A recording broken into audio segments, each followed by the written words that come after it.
Okay. The sitting is resumed. Senator Dr. Bradford.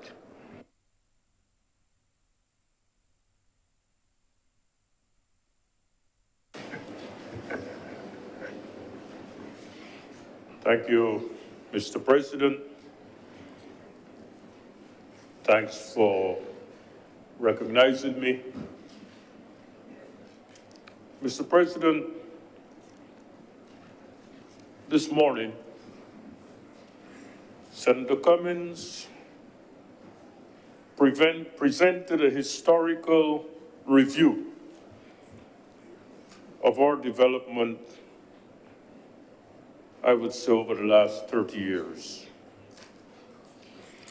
in which he identified the challenges, the difficulties, and some of the opportunities that we have had in recent times.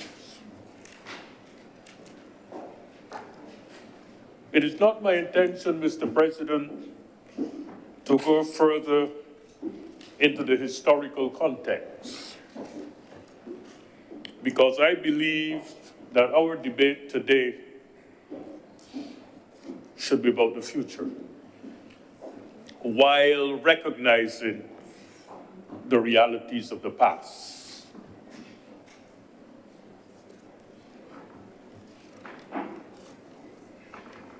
The question, in my opinion, Mr. President, is, are we building the Barbados economy of the future? Are we building a Barbados economy that will ensure that we do not have a birth tree? Are we building a Barbados economy that can withstand the challenges in this complex world that we face, with multiple crises as we have witnessed over the last 5 years? I recognize, Mr. President, that the development of a country is not a sprint. It is more like a marathon. It's a long-term development initiative.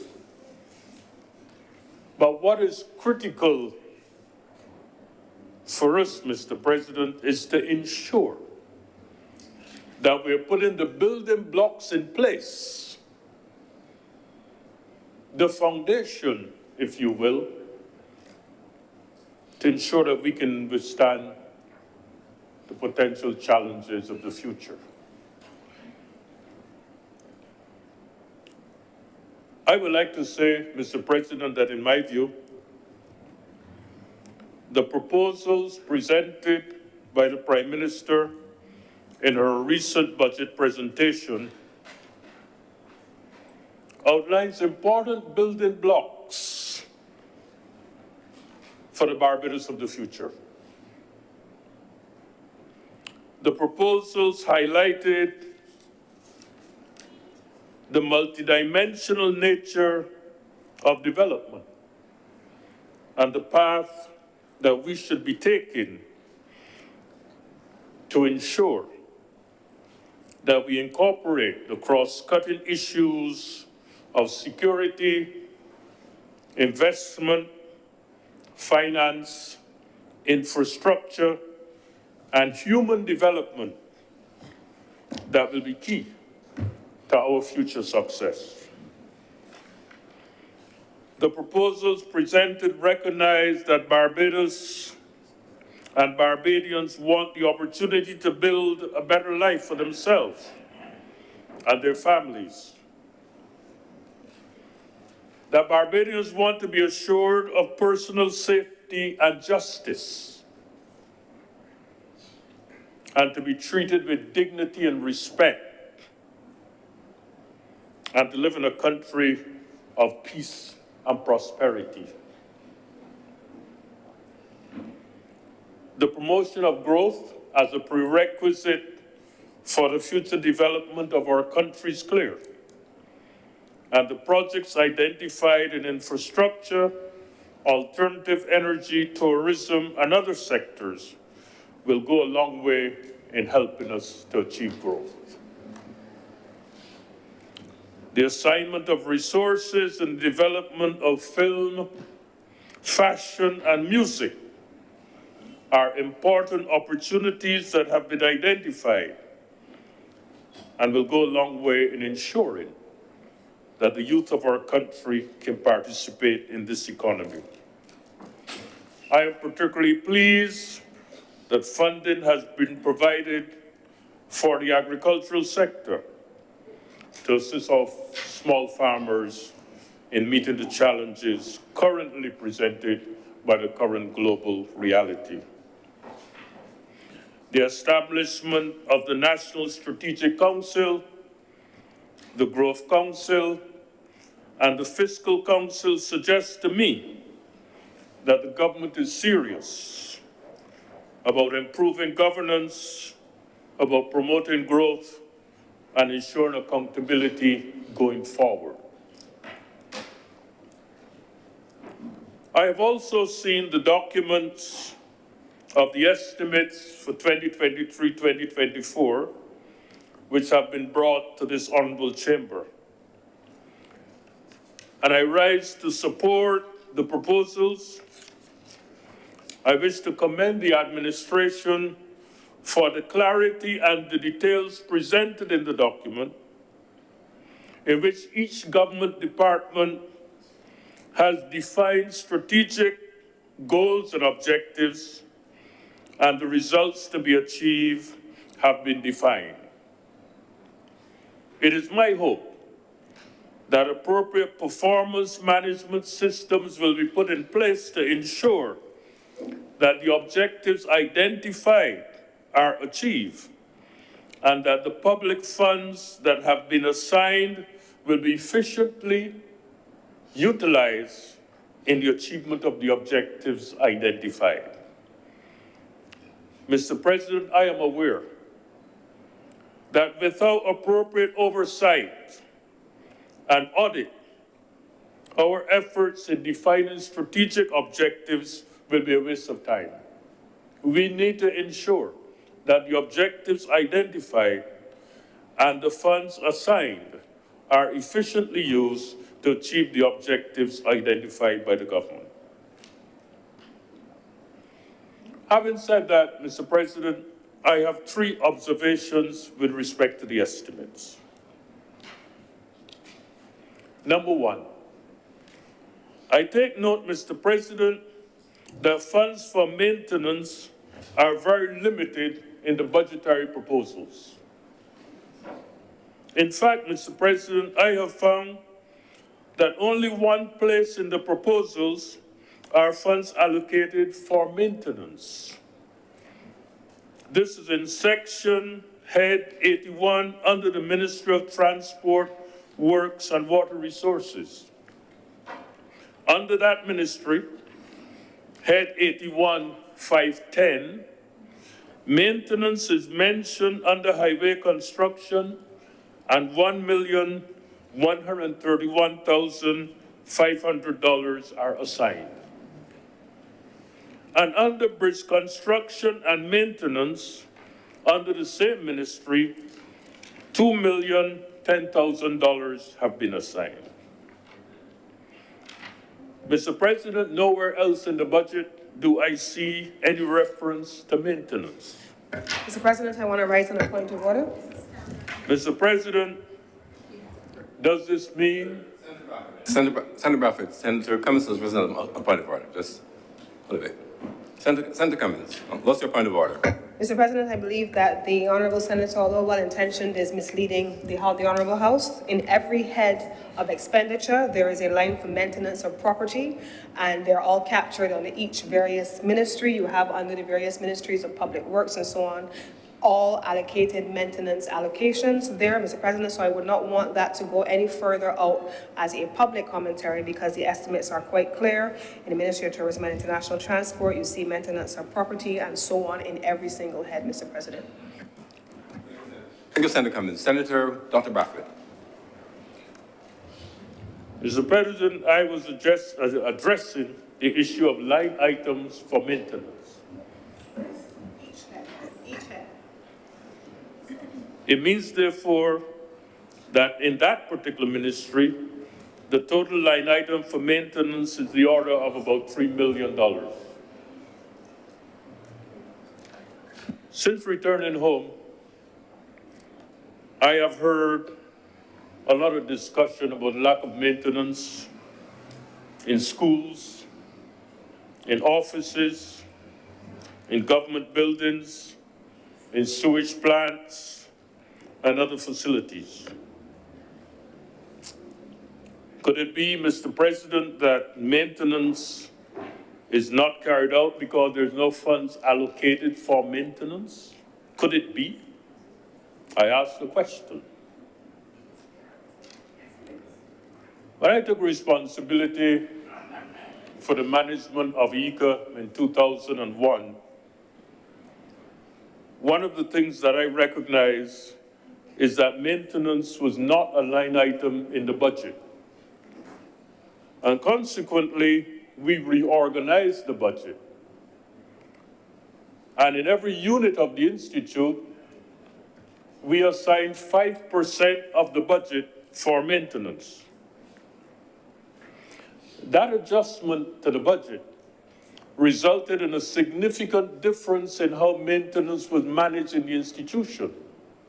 Because it was not only maintenance, but it was the replacement of outdated equipment. In many cases, there were no funds assigned as such. As a result of that adjustment in the budget, maintenance became a norm in the Institute. As a result of that decision, significant improvements in plant and equipment was realized in the institution. We assigned 5% of the budget at the level of each unit for the maintenance of equipment, maintenance and replacement of equipment.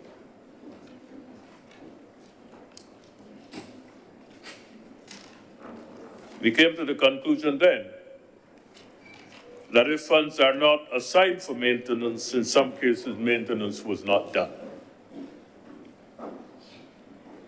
My second observation, Mr. President, has to do with funds assigned to the Ministry of Agriculture, Food and Nutrition Security, and funds assigned to the Ministry of Industry, Innovation, Science and Technology. Mr. President, the area of agriculture, food and nutrition security, and the ministry responsible for industry, innovation, science, and technology represent, in my view, two of the main areas of endeavor that have the greatest potential to diversify the Barbados economy. Yet in the estimates, they receive just 2.3% and 1% of the budget assigned. Mr. President, in most countries around the world today, agriculture is a top priority for many countries. The government assigns finances for the production and the provision of food for the nation. And therefore, agriculture normally receives a substantial part of budgetary resources.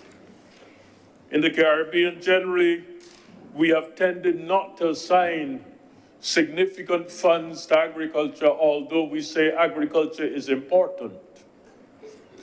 When we look at this analysis some years ago, we found that in Africa, for example, between 5 and 10% was assigned to agriculture, whereas in the Caribbean, in most of the countries, the amount assigned was less than 5%.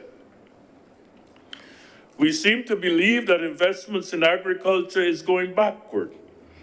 But I put it to you and I put it to the nation today that an emphasis on agriculture is the march forward to economic sustainability, to health, to wellness and food security, and true independence. No society can exist without food.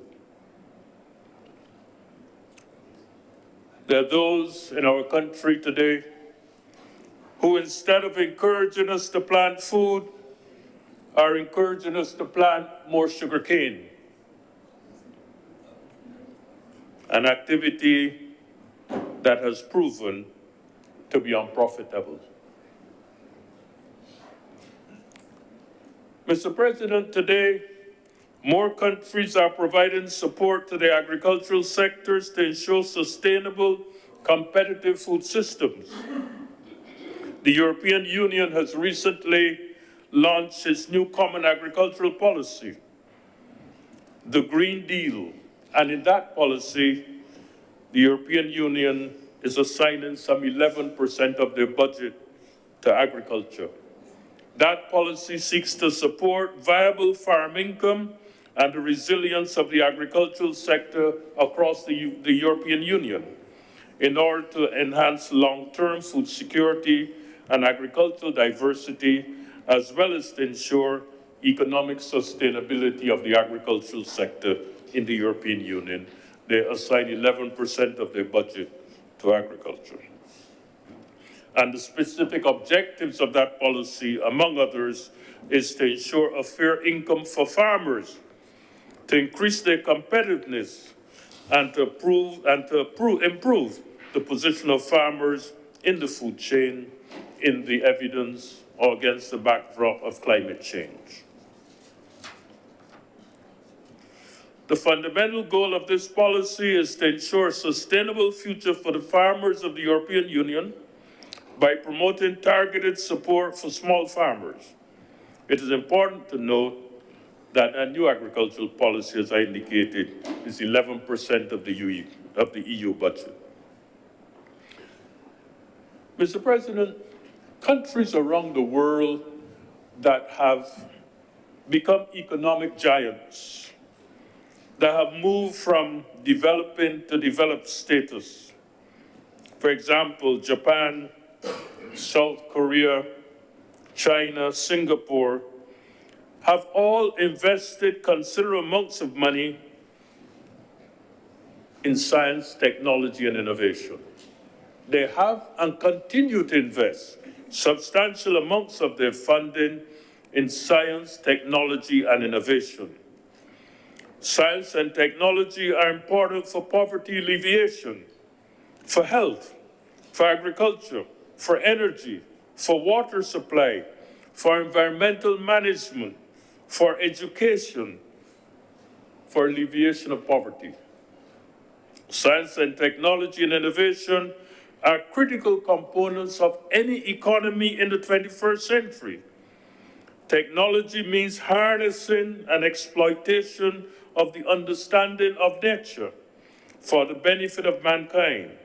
It is about applying knowledge and the application of science to solve human problems. Investment in science and technology leads to the development of new products, new industries.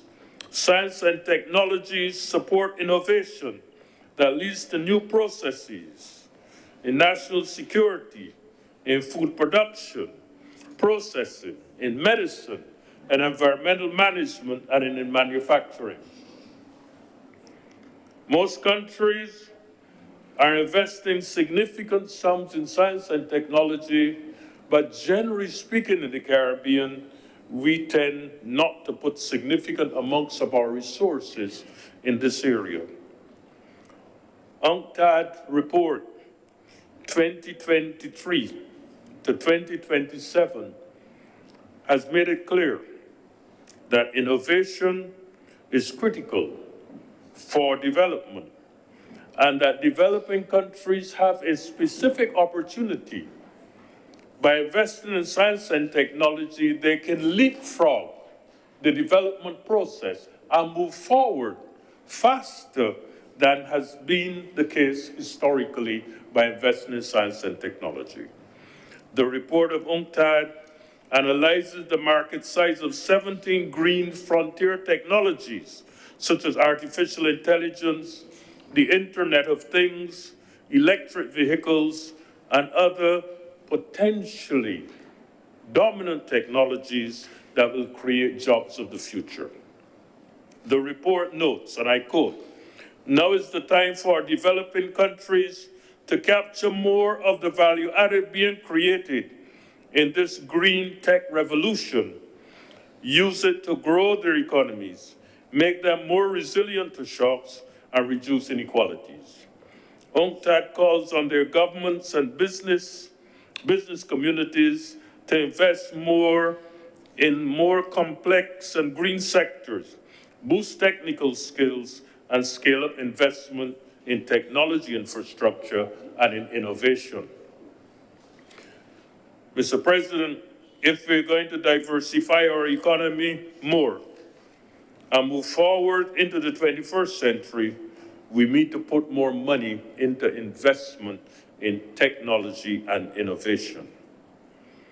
Finally, Mr. President, an observation. I'm aware that the government is seeking significant financial support for our development from international and regional financial banks, the international financial community, the IMF, the World Bank, etc. And also from the private sector, and also seeking funding from Barbadians at home. I would like to suggest, Mr. President, that the government may wish to explore the possibility of establishing a fund where the diaspora can contribute to the development of Barbados. That the diaspora can be seen as partners in development. And if appropriate arrangements are made, we believe that there are persons out there in the diaspora who may be interested in investing in our country. A diaspora development fund could be established to facilitate members of the diaspora who wish to invest in Barbados. For example, in 2014, the Central Bank of Kenya reported that inward formal remittances from Kenyans living abroad stood at 113 billion Kenyan shillings, or 2.98% of the country's gross domestic product. Our diaspora may be an enormous untapped source of development finance, but also a source of ideas, a source of technology, a source of contacts, and an area which I think we need to explore and develop specific policy to ensure that those Barbadians who live abroad can also be partners in our development. Mr. President, I thank you. Thank you, Senator Dr. Bradford.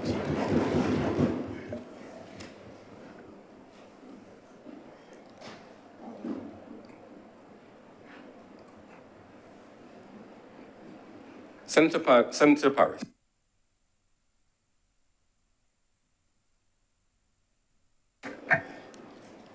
Thank you, Mr. President.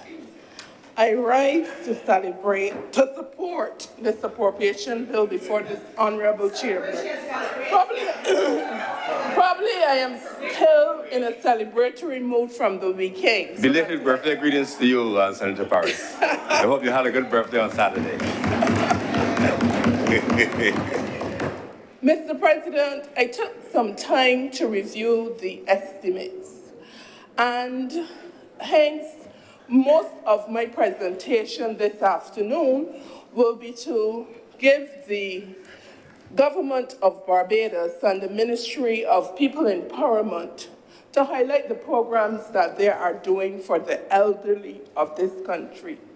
It is time that we recognize the significant contribution made by the senior citizens and to make them as comfortable as possible in their golden years. Mr. President, I am starting with the construction of the new geriatric hospital in the Botanical Gardens. And this is an occasion where we must commend the government. We are not only honoring a manifesto pledge, because in our 2022 manifesto, we spoke about the aging population and wanting to support them on how we will construct a new geriatric hospital that will be located in this National Botanical Gardens. They have made a significant contribution, like I said earlier, and they need to be respected and be made as comfortable as possible. Mr. President, the construction of this new geriatric hospital is expected to conclude in 18 months and would include the main hospital building with 3 stories, with 300 beds, 10 lounges, 2 treatment rooms per floor, a rehab unit, a daycare facility, staff officers, and amenities. Ancillary facilities like a kitchen, a laundry, and a pharmacy, and those are but a few things that will be included in this state-of-the-art facility. Mr. President, I am hearing concerns from persons, and I'm not speaking about the concerns I heard from my brother, Senator Reverend Dr. John Rogers, about the relocation of this hospital to the National Botanical Gardens. We are hearing about omissions and noises that could affect the residents who will be living at this new location. I do agree that there are genuine concerns, but I know that the project management team at this new facility have taken those things into consideration, and they will do everything possible to ensure that our senior citizens are comfortable. I am not sure if you're aware of the conditions that presently exist at the geriatric hospital in Beckles Road. But only last Monday at the groundbreaking ceremony, I had the opportunity to speak to a number of nurses who were there. And they spoke to me of the many inconveniences that they have and the sacrifices that they have to make to ensure that the residents of this institution are comfortable. They also said to me that they are looking forward to the completion of this new facility. I would like to commend them for making the sacrifices to ensure that these senior citizens are comfortable. And like them, I too am looking forward to the completion of this institution. And I am sure that when my goodly friend and brother passed this building, he too will be happy because he traversed that area on mornings and on evenings. Mr. President,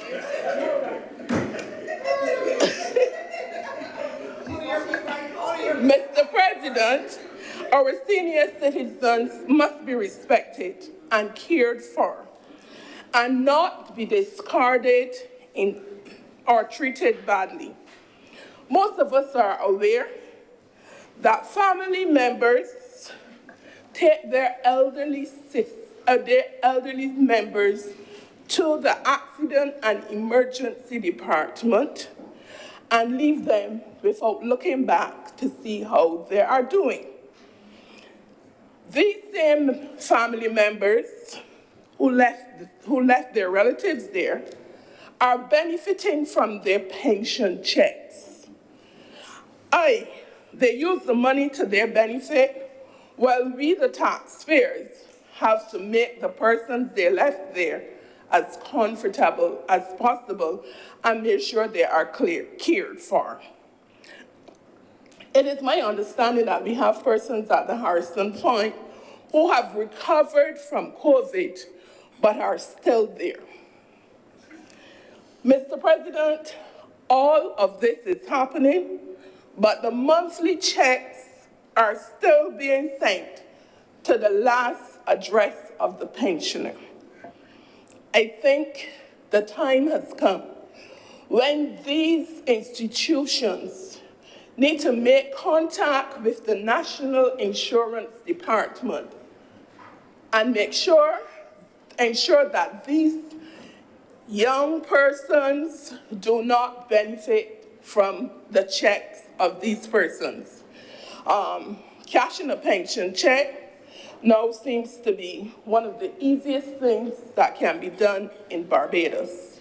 Just go present the check with a little ID and not using the Trident ID card, but with a little ID, and you purchase food, you get back the money. Some amount, if it's $300, you buy $100 in food and you get the remainder in cash. It is not fair.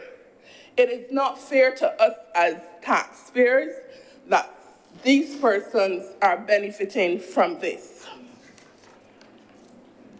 Mr. President, I'm also seeing that consideration is being given by the Ministry of People Empowerment in the construction of a Category 2 shelter to evacuate and house elderly persons, particularly those with physical challenges or disabilities and minimal support who are displaced by natural disasters. Having worked in the command center at Warrens during the passage of Hurricane Elsa, and I worked for 48 straight hours, I had the opportunity in the wee hours of the morning to receive calls from elderly persons who were in their homes. The roof of their homes were blown off. They either were visually impaired or had an amputation. So I know how difficult it can be during this time. So I was trying to keep them calm while at the same time assuring them that help will be on the way.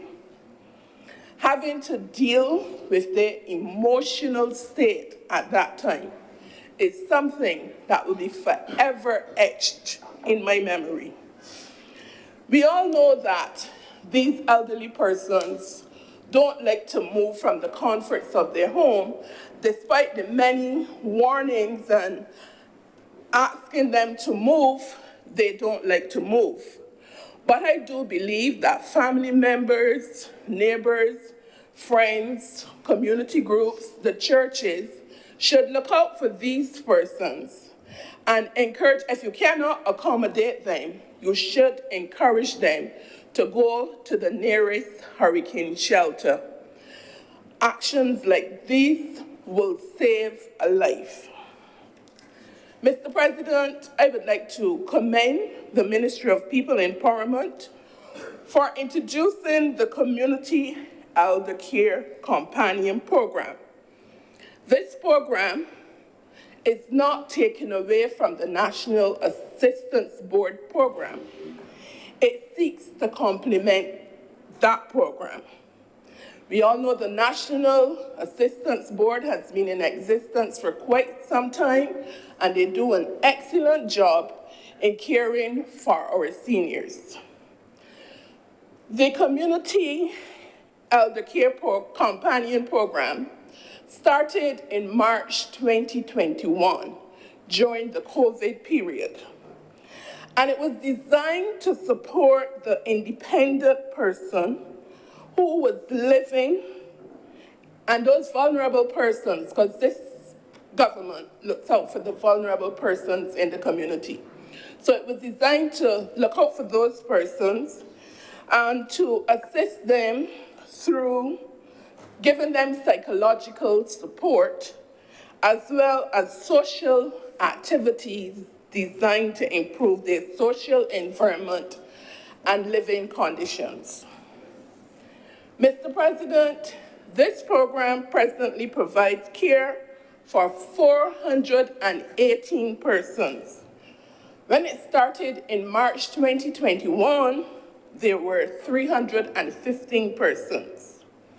The elder care companions, they go to the homes of these persons and look after their personal hygiene. They do basic cooking and feeding them. They read to them. They comb and plait their hair. And they have meaningful conversations with them. Some of them even read scripture passages to these persons. They run like errands in the community and report any matters of concern to their supervisors.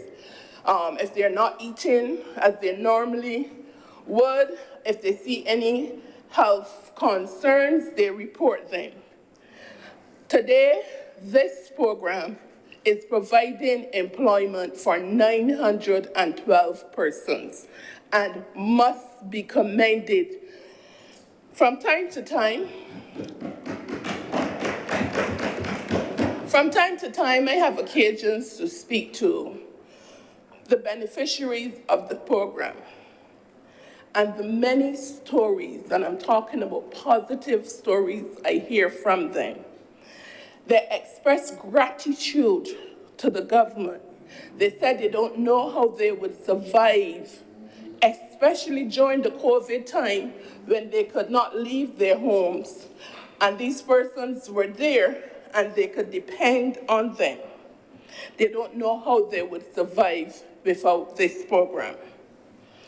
They said they are glad to see these companions come into their homes on morning.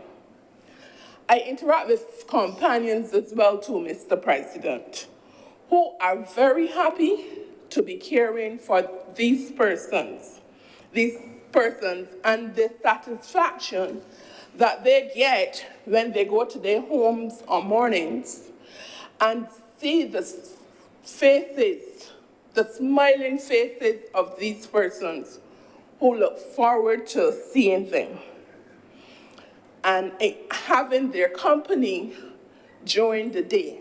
Because we know that most of these persons who live alone can sit at their windows, and persons passing by, they have conversations with them. At times, they might invite the wrong persons into their homes who will abuse them in one way or the other. So this program is designed to stop such from happening. A couple of months ago, some of the companions, though, were on the call-in programs complaining that the national insurance was not being paid for them and that they would not benefit from the reverse tax credit of $1,300. Mr. President, as I indicated earlier, this elderly care program was started during COVID, and the focus of this government was to ensure that we give the elderly persons and the persons who wanted the service to get it to them as soon as possible. there is no perfect we are not a perfect government. Mistakes will be made. But the most important thing is to acknowledge that you have made a mistake and correct it. Mr. President, I am happy to say that this issue was resolved, and these caring and dedicated companions who must be commended for their work, that the national insurance is now being paid for them, and they will benefit from the reverse tax credit of $1,300. This was done by a caring Barbados Labour Party government. Not only are we providing employment for 912 persons, but we are making sure that their benefits are paid. Again, I commend the government for looking out for the elderly. Mr. President, in 2020, this government started the Adopt a Family program, and 6,380 families were the beneficiaries of this program. The number of persons who've benefited from this program have significantly been reduced, and this is because more and more persons have gone back to work, so they don't need to be benefiting from the 600 monthly program. Mr. President, we still have vulnerable families in Barbados, and this government will not allow them to suffer. In this estimates, we see provisions catering to 1,000 vulnerable families in a comprehensive program which will deal with the entire family. It would ensure that children going to school will benefit from the program. It would make sure their living conditions are improved. So we're not dealing with individuals. We're dealing with 1,000 families. Mr. President, I highlighted a number of initiatives and programs being done by the Ministry of People Empowerment and Elder Affairs. And I look forward to the amalgamation of the social services provided by them. So coming together, the services that are now being offered by the Welfare Department, the National Disabilities Unit, the National Assistance Board, and the Child Care Board will now be amalgamated into the Department of Family Services. And that is something I am looking forward to. Satellite offices are to be established and would provide a full suite of services across this country. The amalgamation to assist it with the servicing the needs of the persons would have an information management system that would be linked, and you can go to St. Thomas and get a service, you can go to St. Andrew, all the information is there, and you'll be provided with this service. Mr. President, it is making it easier for clients who are doing business with this institute, with these services, to use them.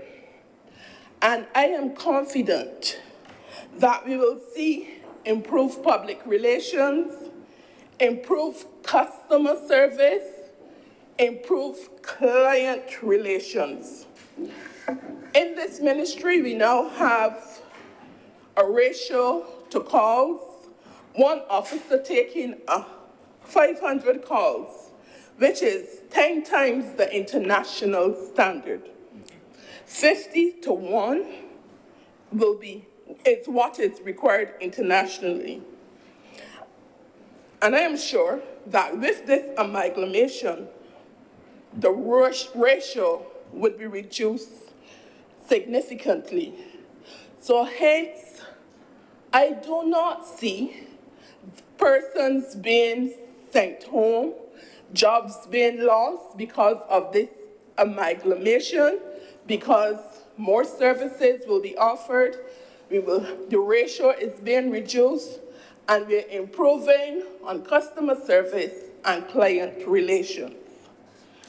Mr. President, the Ministry of People Empowerment and Elder Affairs have assisted the citizens in their time of need by demonstrating that this government cares.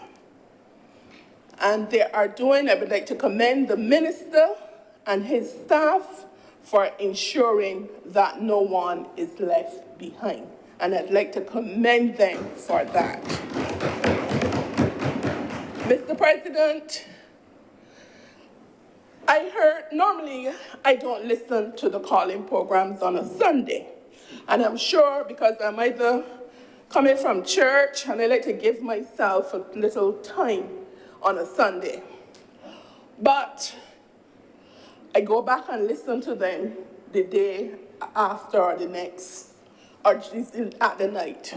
And I heard on a calling program yesterday, this calling program is familiar to my goodly Senator, Dr. Christina Hines, and one young individual was on this program misinforming the people of this country about the Trust Loans Fund. This Trust Loans Fund was established to help the small man and woman who want to set up a business, to make it easier for them. They no longer had to go to a bank and be asked to bring everything. We all go through it, so we know. They don't have to do that. And it continues. It was started when we first came to office in 2018. It was announced at the 2018 annual conference in Lord's School in St. John. And it continues to give loans to these persons, but it does not stop there. So yesterday I was appalled to hear that we do not provide training for these persons. Well, I am sure that I'm asking Senator Hines to make notes. The Trust Loans Fund, so that when you get on the calling program, you can correct it, give you information. From last year, from the inception of this program, we were providing training for these persons who benefited from the loans. Last year, 386 applicants were trained in the introduction to managing their business, financial literacy, customer service, and marketing. 386.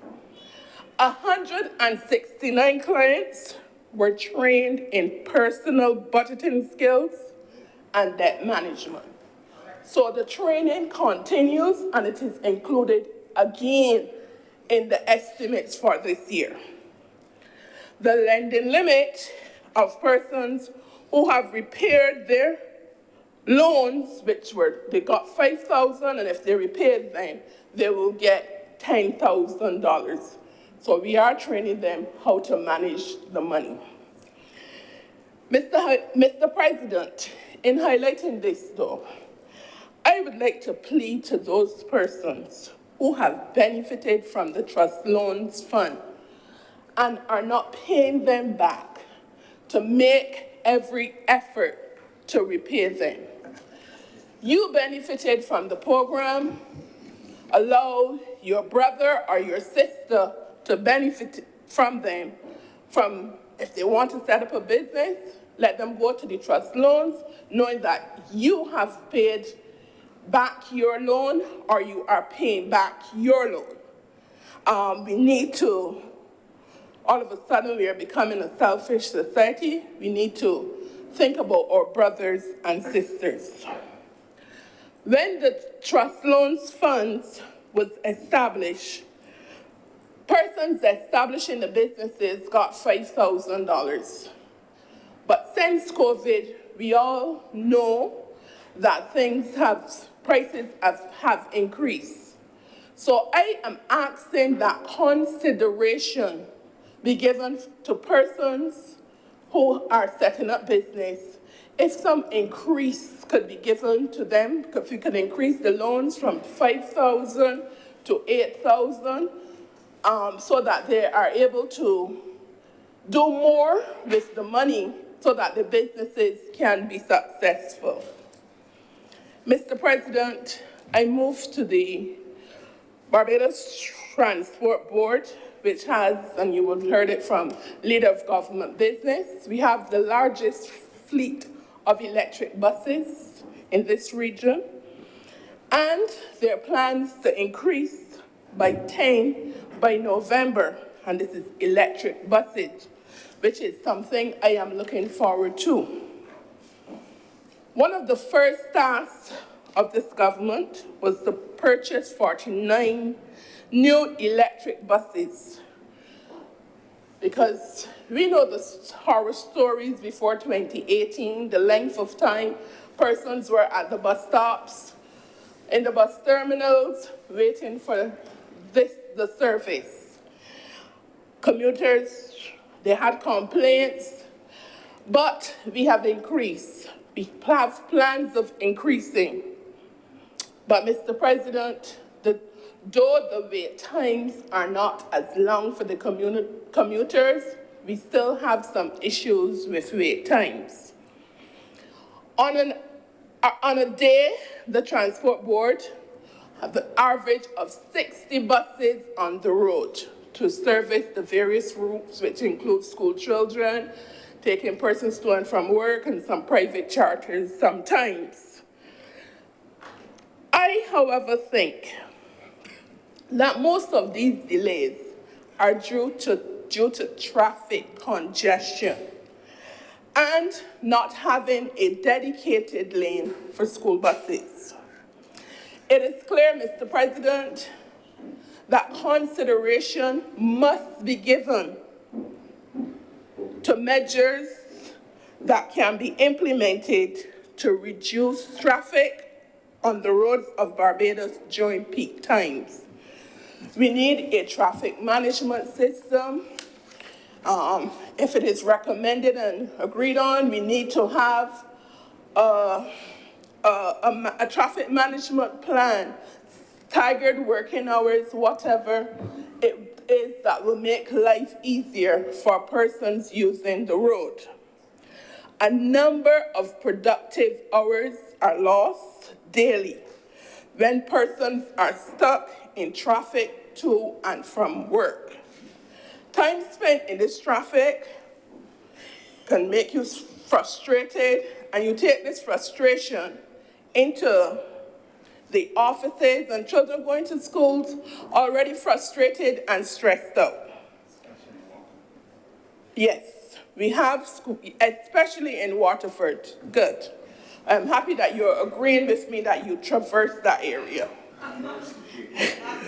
We have school children who are leaving home at 5:30 in the morning and not getting back home until 7 at night. And those children then have to be able to concentrate to do homework, then to get up early again the next morning to move. It is also preventing some of them from being engaged in extracurricular activities. So I am appealing that something be done, given consideration to a traffic management plan, staggered working hours, whatever, to ease some of the traffic off the roads at peak times. Mr. President, I have spent the time reviewing these estimates, and programs and projects identified in them are to the benefit of the citizens of this country. Mr. President, the people of Barbados have renewed the mandate of the Barbados Labour Party in January 2022. And for that, we are thankful. We will continue to work for them and show them that we care. Mr. President, the critics and the noises from the wannabe leaders is deafening. And they are criticizing for criticizing's sake, all in an effort to catch the eye of the media so they can get headlines, and they are not offering any suggestions to how to rectify the problem that they are identifying. Mr. President, I am sure you are aware that I was part of an opposition party. We opposed the work of the then government, rightly so, but we also gave solutions and showed how, if given the chance, we will make a difference. While in opposition, we prepared ourselves for coming to office. A shadow cabinet was selected, and we went to the people through our Rubbing Shoulders program and our BLP Mass Canvas, BLP on the Road. We went across the length of breadth of this country, and we heard from the people. We worked hard, and I'm saying hard, so you are not given anything by not working, and not just do press conferences. On occasions, we went to people and we helped them, we heard from them, and we did not have the cameras with us. It was not necessary because we were about helping people. We were not about promoting ourselves, and I know of what I speak. We were given a chance, and we made a positive difference in the lives of many citizens of this country, who continue to show appreciation. And Mr. President, I am going to list a few of the things, because there are so many, that this government have done for the people of this country because they gave us the opportunity to make their lives better. All of a sudden, we cannot remember life before 2018. There was talk about the devaluation of the Barbados dollar. That was on the lips of most persons. That was a thing we eliminated. We rebuilt our foreign reserves. Okay, we took it from 15 weeks. We fixed the sewage on the South Coast. That persons did not want to, tourists did not want to come to Barbados because of this. So we fixed the sewage. We pleased the people. We removed, because the people were suffering, we removed the garbage that was all over Barbados. We brought in new garbage trucks. We have improved on them. We are now, the workers of the sanitation don't have to lift those bins. We now have bins that automatically. Pretty. We put buses back on the roads. We alleviate water woes, and I can speak to this one. In St. Joseph and St. John, the people are now getting what they deserve and what they paid for. Running water. We increased the non-contributory pensions from $155 to $225. We started back something that was taught, the reverse tax credit of $1,300 for those earning less than $18,000 annually. and this is something that persons are benefiting from. We created the Household Mitigation Unit at the time of need when persons were unemployed, did not know where the next meal was coming from. We gave $600 a month to vulnerable families. We gave them that stipend. And I did not touch the university fees that we paid. I didn't touch those. And I'm saying I'm only giving you some because I know my colleagues need to speak to what this government has been doing since 2018. So I don't want to give all. Mr. President, like I said, those are just a few of the things done by this government. And in closing, I again pledge my support to this appropriation bill before this honourable chamber and commend the hard and good work being done by this government as it continues to provide a better life for the people of this fair land. As they navigate rough waves with resilience. Mr. President, I am obliged to you.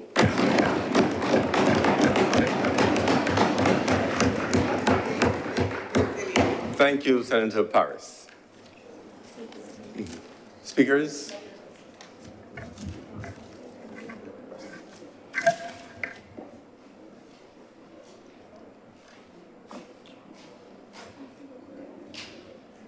I'm not seeing any indication of speakers. Senator King. Thank you, Mr. President. I'm going to continue from where Honourable Senator Paris finished. I, too, want to speak somewhat on the work of the Ministry of People's Empowerment and Elder Affairs, only because I've been listening to a lot of the discussions on this appropriation bill, and for some reason, from the time I was a child, every time it gets around to this part of the year in Barbados, the conversation is always centered on economics and finance in terms of dollars and cents. This, to my mind, is only part and parcel of a story, because we act as if money will solve every possible problem. We behave as if the almighty dollar, you're right, if only money could talk, it would probably tell us and correct us in that particular sort of a mindset. But I say all of that to say this. I remember a former prime minister, and I'm being very serious, being ridiculed for saying that Barbados is not just an economy, it's a society. And oftentimes, when we are battling back and forth, people can take sentences or quotes and shift them into any way you want. Sometimes it comes out good, and another time it might come out bad. But the reality is this: without people, there's no economy. Just think about it. As much as the academics will talk, as much as the economists will talk, without people, there ain't no economy. Yeah, exactly. And so if you strengthen the human capital, you stand a much better chance of overcoming all of the niggling financial problems than you do if you only zero in on the monetary side of it all the time, all the time, all the time. And that's why the work of Minister Humphrey and his ministry is important. Let's take a look at what happened over the last probably 2.5 to 3 years, where at some point in time, you have people losing jobs, people not knowing where they're going to get the next meal from due to losing those jobs. When things like that begin to happen, there's a certain amount of fear that comes into an individual, family, society, organizations, all sorts of things. As long as there's unknowing, people become fearful. Whenever people become fearful, one of the first things that they do is that they make rational decisions. They do. Yeah. Because they can't think out things all day. There's so much in fear.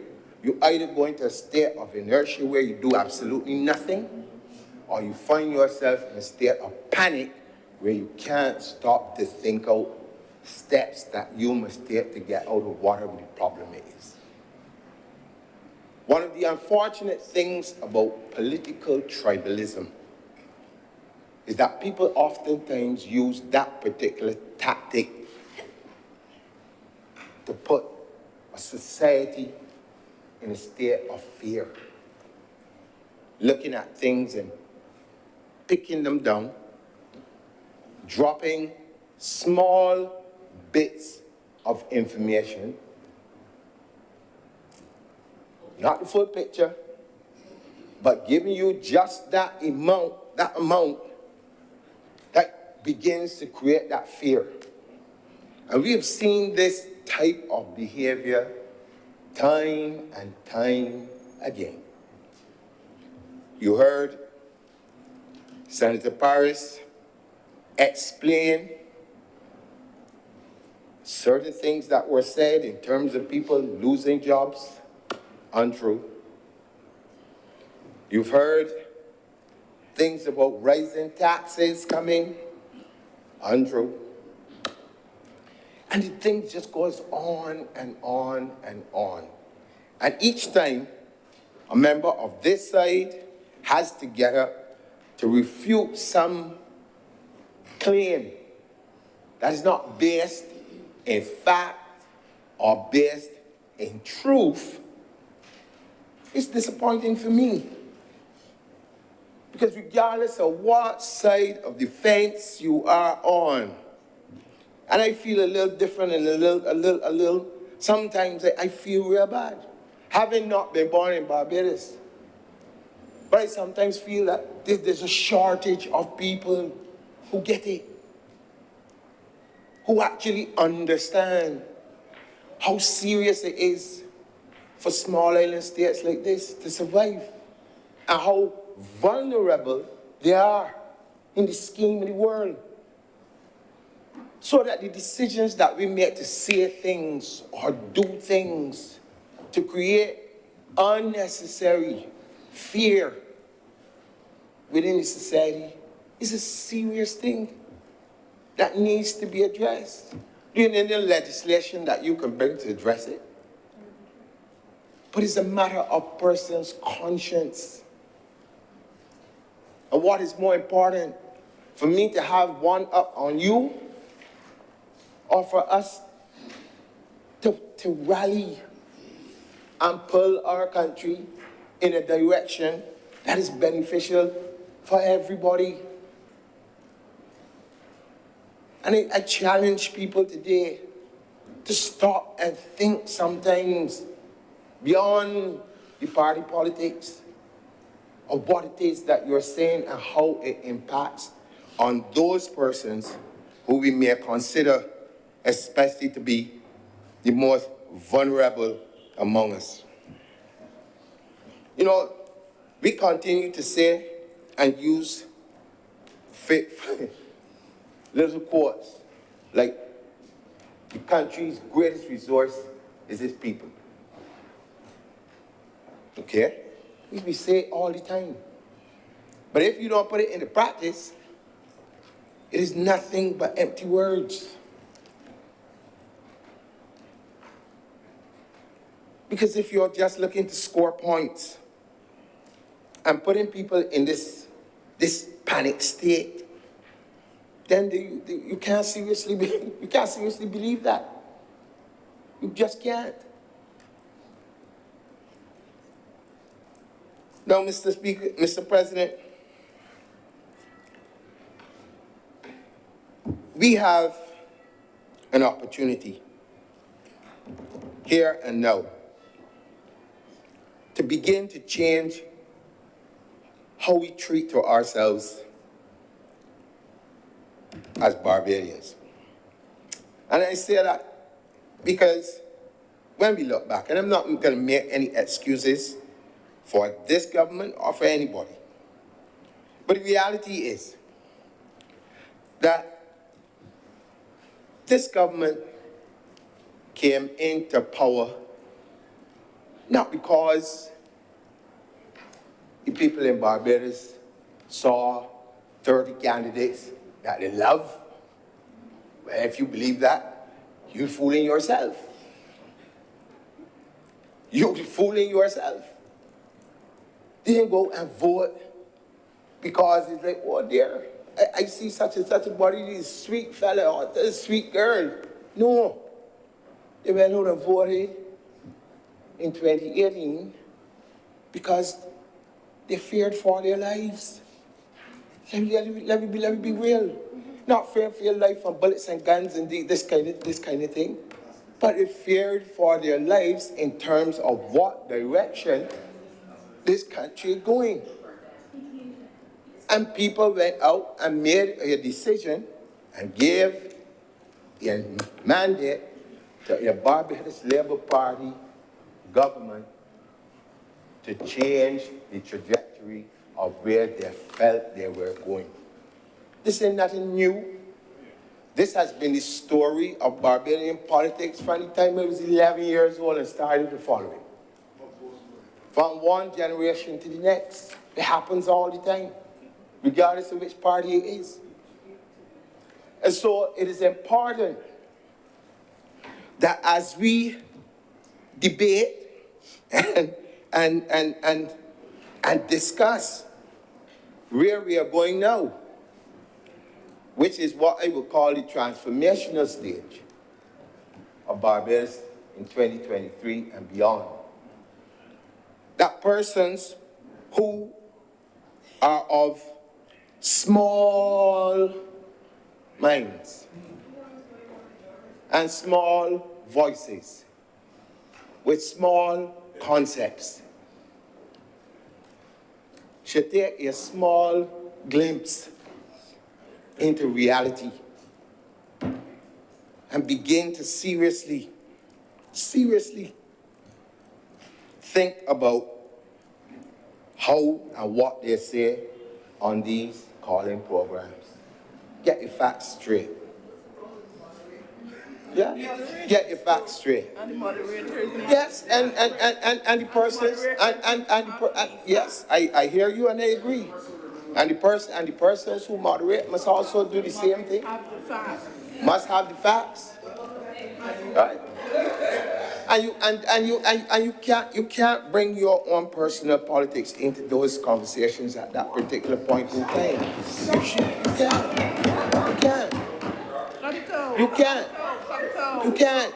You can't. You just can't. Because as I said earlier, Mr. Speaker, I have a different perspective of Barbados. And I think sometimes, I really do. I feel sometimes that the people just don't get it. They don't understand where tiny states like this sit in the scheme of the world. How, when, like old people will say all the time, if such as a place sneeze, Barbados catch a cold. It is the reality of what we have. And sometimes measuring ourselves by what you see on the internet in the United States of America or in Europe or in Japan or somewhere in Asia or some other places, it does not make sense. it just don't create. And understanding our history in itself should give one a little bit more, and I'm going to choose my words carefully. I use the word patience, because I think that's the best word that I could use. Yeah, that people should have a little bit more patience in terms of the things that they expect, in terms of their expectations of all sorts of things. There is nowhere under the sun that in 3 years and a half, going 4 years, that you correct, that any government, I don't care which party word it is, unless it's probably in the Middle East and they got a lot of oil money and other things like that going on, you could correct the mistakes of 10 years. It's impossible. It will take time. It certainly took time to get from where it was in 2007 to where it was in 2018. And it has to take time to get to where it needs to go. Now, is the government always going to be right? Is the Prime Minister always going to be right? No. I've known her for a very long time. I never heard her say she was God yet, or that she was a divine being. She's a human being. And as with the best laid plans, there will be hitches. There will be all sorts of things. But you have to be prepared, if you're wrong, to say, well, I'm wrong on this one, and correct it, and move on. But if you listen to the programs, and if sometimes you read some of the things in the newspapers, or you see some of the comments on social media, you would believe that people went to the polls and voted for a pack of complete fools. But you would believe that based on some of the things that you see people write. And you have, again, I go back to it because I feel as if we keep losing the plot in the name of just one-upping on others. You know, I saw a few things talking about cybersecurity and all of this stuff. And I took the opportunity to go and do a little bit of research. And unfortunately, I don't have my notes here with me because I wanted to touch on that in particular. But just the whole thing that I looked at was how many breaches in places that are in the forefront of the technology and all this stuff. People had with identity theft and government things that were breached and all of this sort of stuff in places that we follow. And like I said before, who are in the forefront of these things. It's not that we should ignore the concerns that people have, because there are legitimate concerns. But when I said earlier that we have to be, or we have to exhibit some type of patience when it comes to some of these issues, it is important we don't make the technologies. And sometimes I wonder, when we speak, if we realize that we depend on the rest of the world for everything. If you're talking about medicines, are we in the forefront of doing anything like that? The answer is no. If you're dealing with software and all these things, are we in the forefront of any of those things? Again, a resounding no. We're always playing catch up. But even in my own, I should say, sphere of knowledge and stuff, entertainment and different things like that, we're always playing catch up. If there's new equipment to come out, nobody in Barbados is in the forefront of creating it. We have to wait until somebody else does it and then get involved.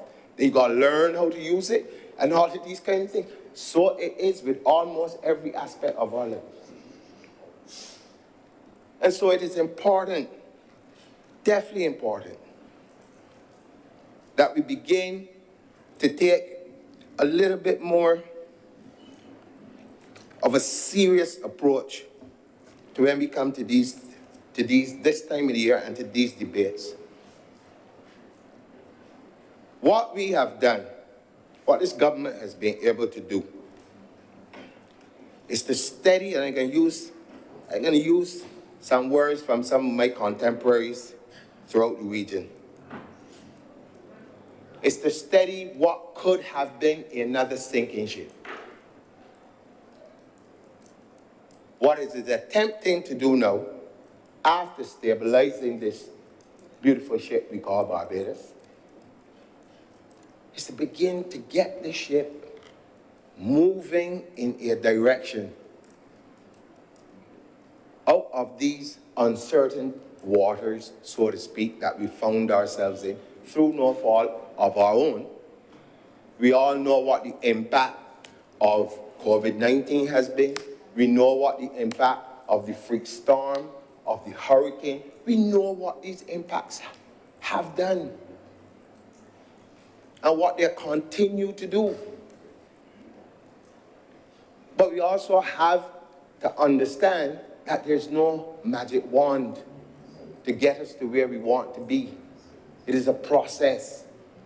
And in this appropriation bill, and I listened very carefully to all of the heads, and you can see where people, ministers, PSAs, technocrats, persons have been working tirelessly to come up with policies, to come up with legislation, to come up with projects and different things to get us moving in the right direction.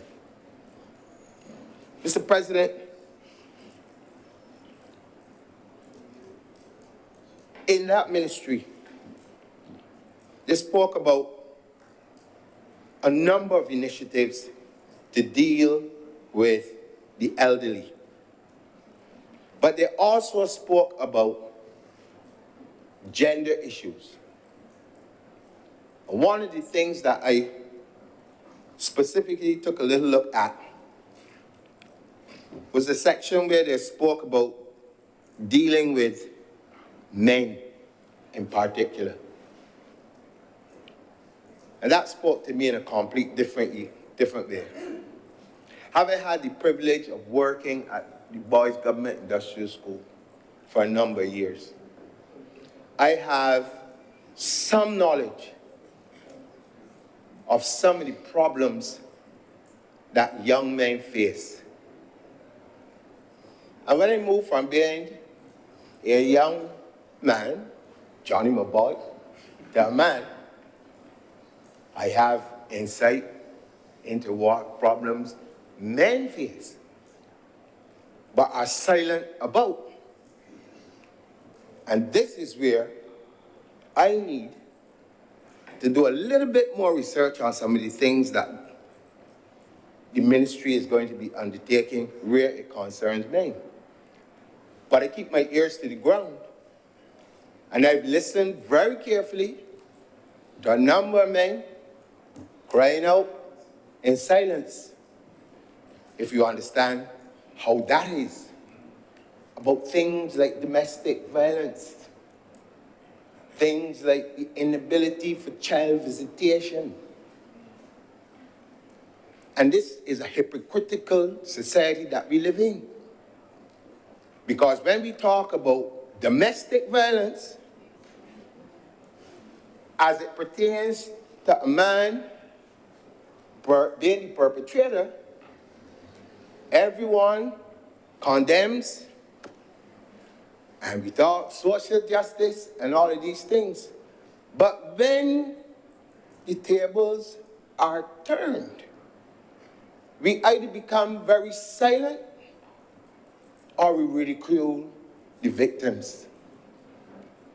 And I am hoping that in the programs that are being developed by the ministry, that this is an issue that seriously needs to be dealt with. On the issue of men and their rights to visitation for children in relationships that may have failed. This is also another matter for concern, because one of the greatest atrocities that we have faced as a people is the destruction of the family. And I'm going to say it again. One of the greatest atrocities we face as a people is the destruction of the family. Especially if the male figurehead is made to look incompetent, incapable, and valueless, other than a financial supporter. Men in this country have a lot of problems. We cannot continue to sweep these things under the carpet. One of the reasons why you have so much of what we call young men involved in guns and all these things is the absence of male figureheads. This is a problem that we talk about, and again, it's one of those problems that everybody wants to throw money at it. But it's much wider than that.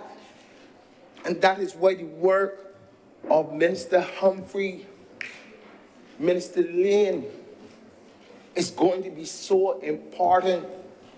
But you cannot just look at it in terms of the young men themselves, because you have to start to think about the problems that affect the older men, who should be setting the examples and being the mentors for the younger ones. Mr. President, the elderly, and I'm going to have to repeat this particular part because it was something that I was really, really concerned about. Senator Paris talked about some of the atrocities that have been meted out to the elderly in our society. I have not seen the legislation that is coming to deal with a lot of these things, but I'll be brutally honest.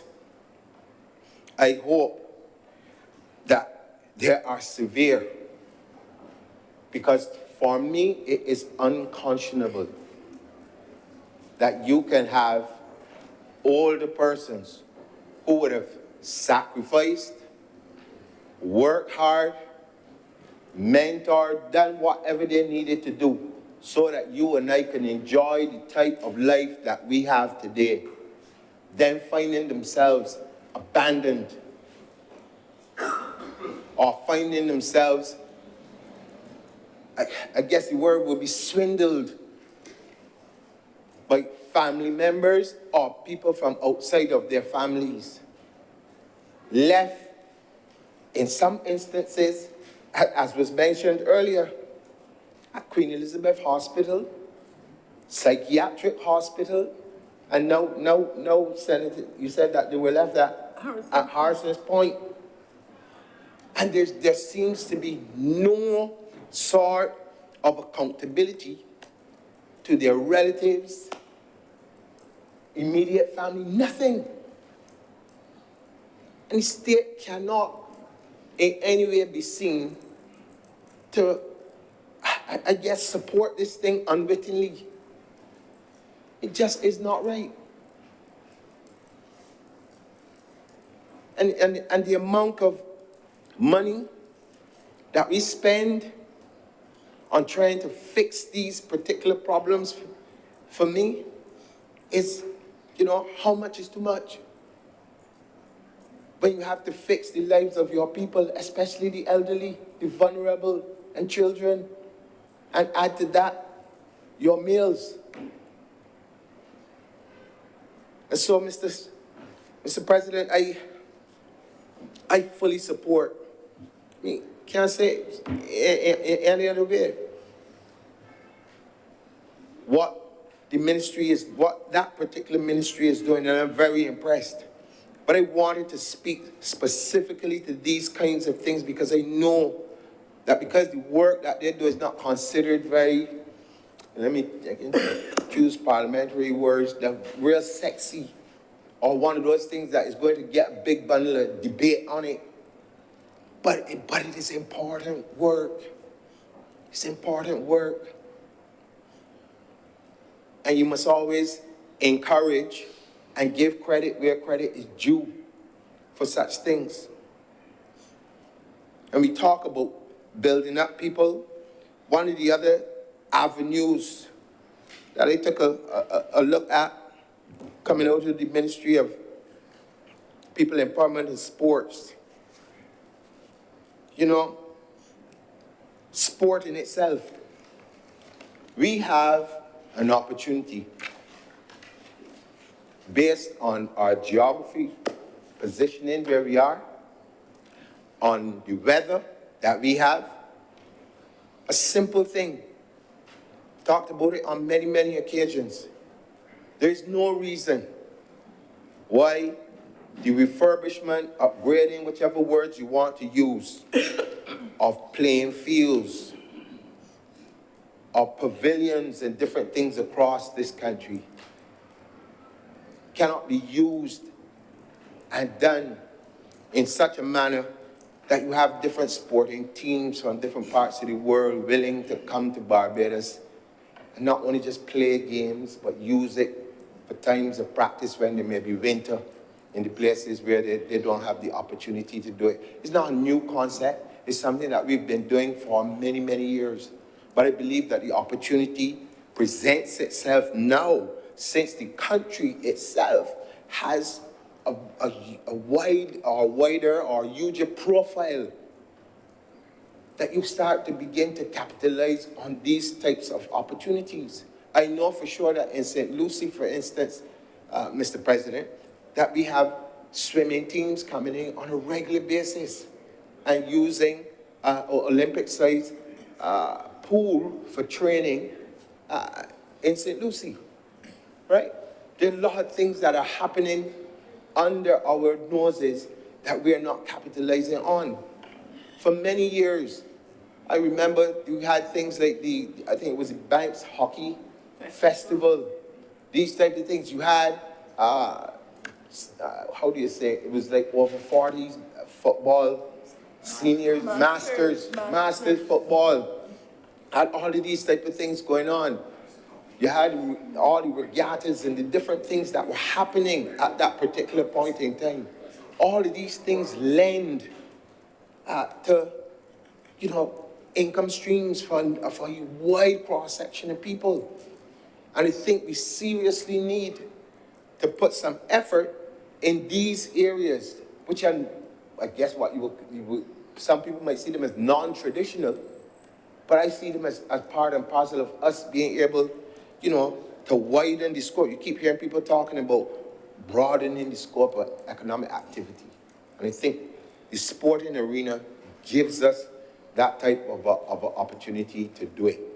You've got the gymnasium there. Simple matter of fixing the floor.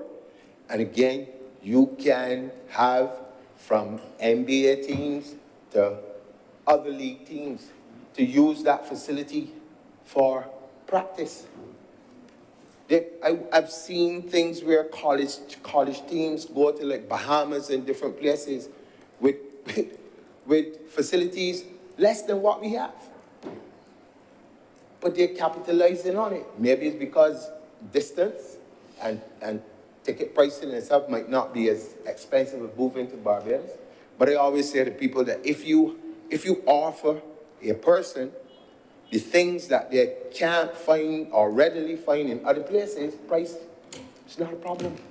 They will pay for it. They will pay for it.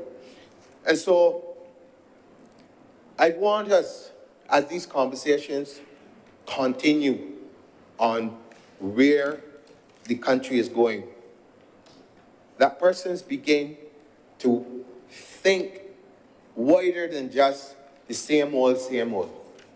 It's all adage. If you do the same thing over and over and expect a different result, it's insanity. And I look around this table and I've worked around insanity for many years. I don't see any insane people here at all. Not one. Not that you're not capable, but you're not there yet. But the point is that when we come to this place and when persons go to the other place, it really is right or wrong in some of these decisions. I can't think of anyone who puts themselves up for office without some sort of real love and real sense of Barbarianness or patriotism, whichever words we want to use, for their country. And though we may disagree on certain things at times, I know where the hearts of all the honourable members are. And so, Mr. President, again, I just want to give my support to this bill, and I wish that we can get more persons within the public domain and also within the political arenas to, yes, everything can't be to your liking. You must speak out about the things you don't like. You must challenge establishment and challenge government on things that you think may be wrong or can be done better.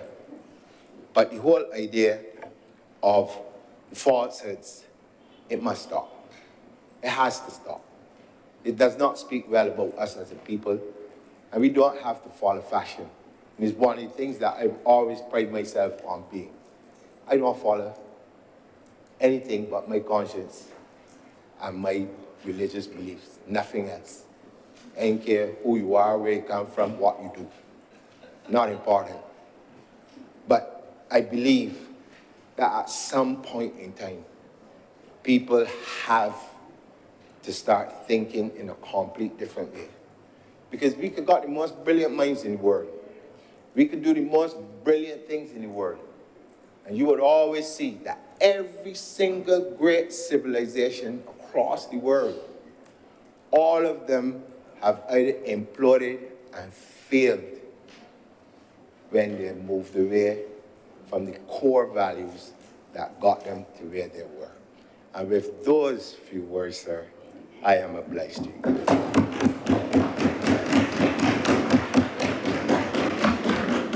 Thank you very much, Senator King.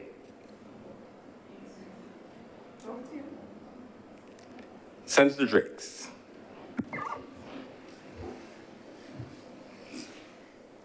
Thank you, Mr. President. I really am going to start where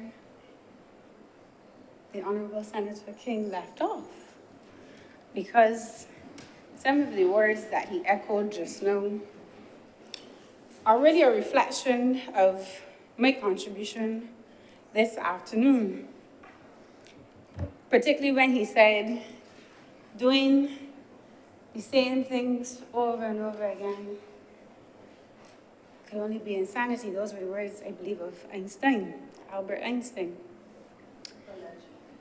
Allegedly, Mr. President.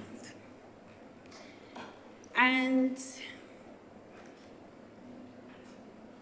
unlike some that have come to the chamber within the last year, I've had the privilege, Mr. President, of going through this process now, I think about 3 or 4 times. And I would confess, Mr. President, that there's a growing frustration that I have. There is a growing frustration that I have. And Mr. President, that frustration is with the process of the estimates debate. Sir, I know many persons, including the Honourable member who's not in his chair, unfortunately, would expect me to speak on a number of economic issues.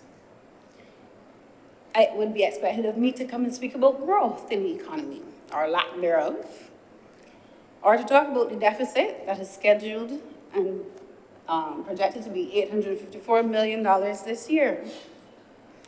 Or possibly speak at length about what happens if the domestic market does not take up the BOSS Plus bonds. There's a domestic financing gap of $377 million as outlined in the estimates. Or, sir, I could talk about the total debt stock at $14 billion. That is in the addendum of the estimates. Or, sir, I could even speak about the projected capital expenditure, well, not projected anymore, but from January to March this year, that's estimated at $365 million, 3 times the amount of what was anticipated to be spent from April to December of last year. 3 times as much we're going to spend in 3 months versus 1 year. And I would ask the question, are we really being effective and efficient as it relates to some of our expenditure if these are the types of projections that we have? Or, Mr. President, I could talk at length about the myriad of taxes. That has been a talking point in our society. How heavily taxed Barbadians are. But that is a double-edged sword, because the taxes that we pay are the revenues to cover the expenditures for all the things that Barbadians want in relation to social services. Or, so I could even talk about things like the debt service. It has increased by $547 million in the last 3 years. But, Mr. President, doing the same things over and over, sometimes maybe insanity. So, I will live up to the claim that Senator King just said he does not believe that there are no insane senators in the chamber. And, sir, what I want to speak about this afternoon is a bit of a departure. Because I could talk about all of these things. But when I go through this document called the Estimates 2023-2024, in terms of what is actually being achieved by each ministry and each department, there is no public record, Mr. President, as it relates to the annual performance of the reviews and key outputs of these ministries and departments. Mr. President, luckily,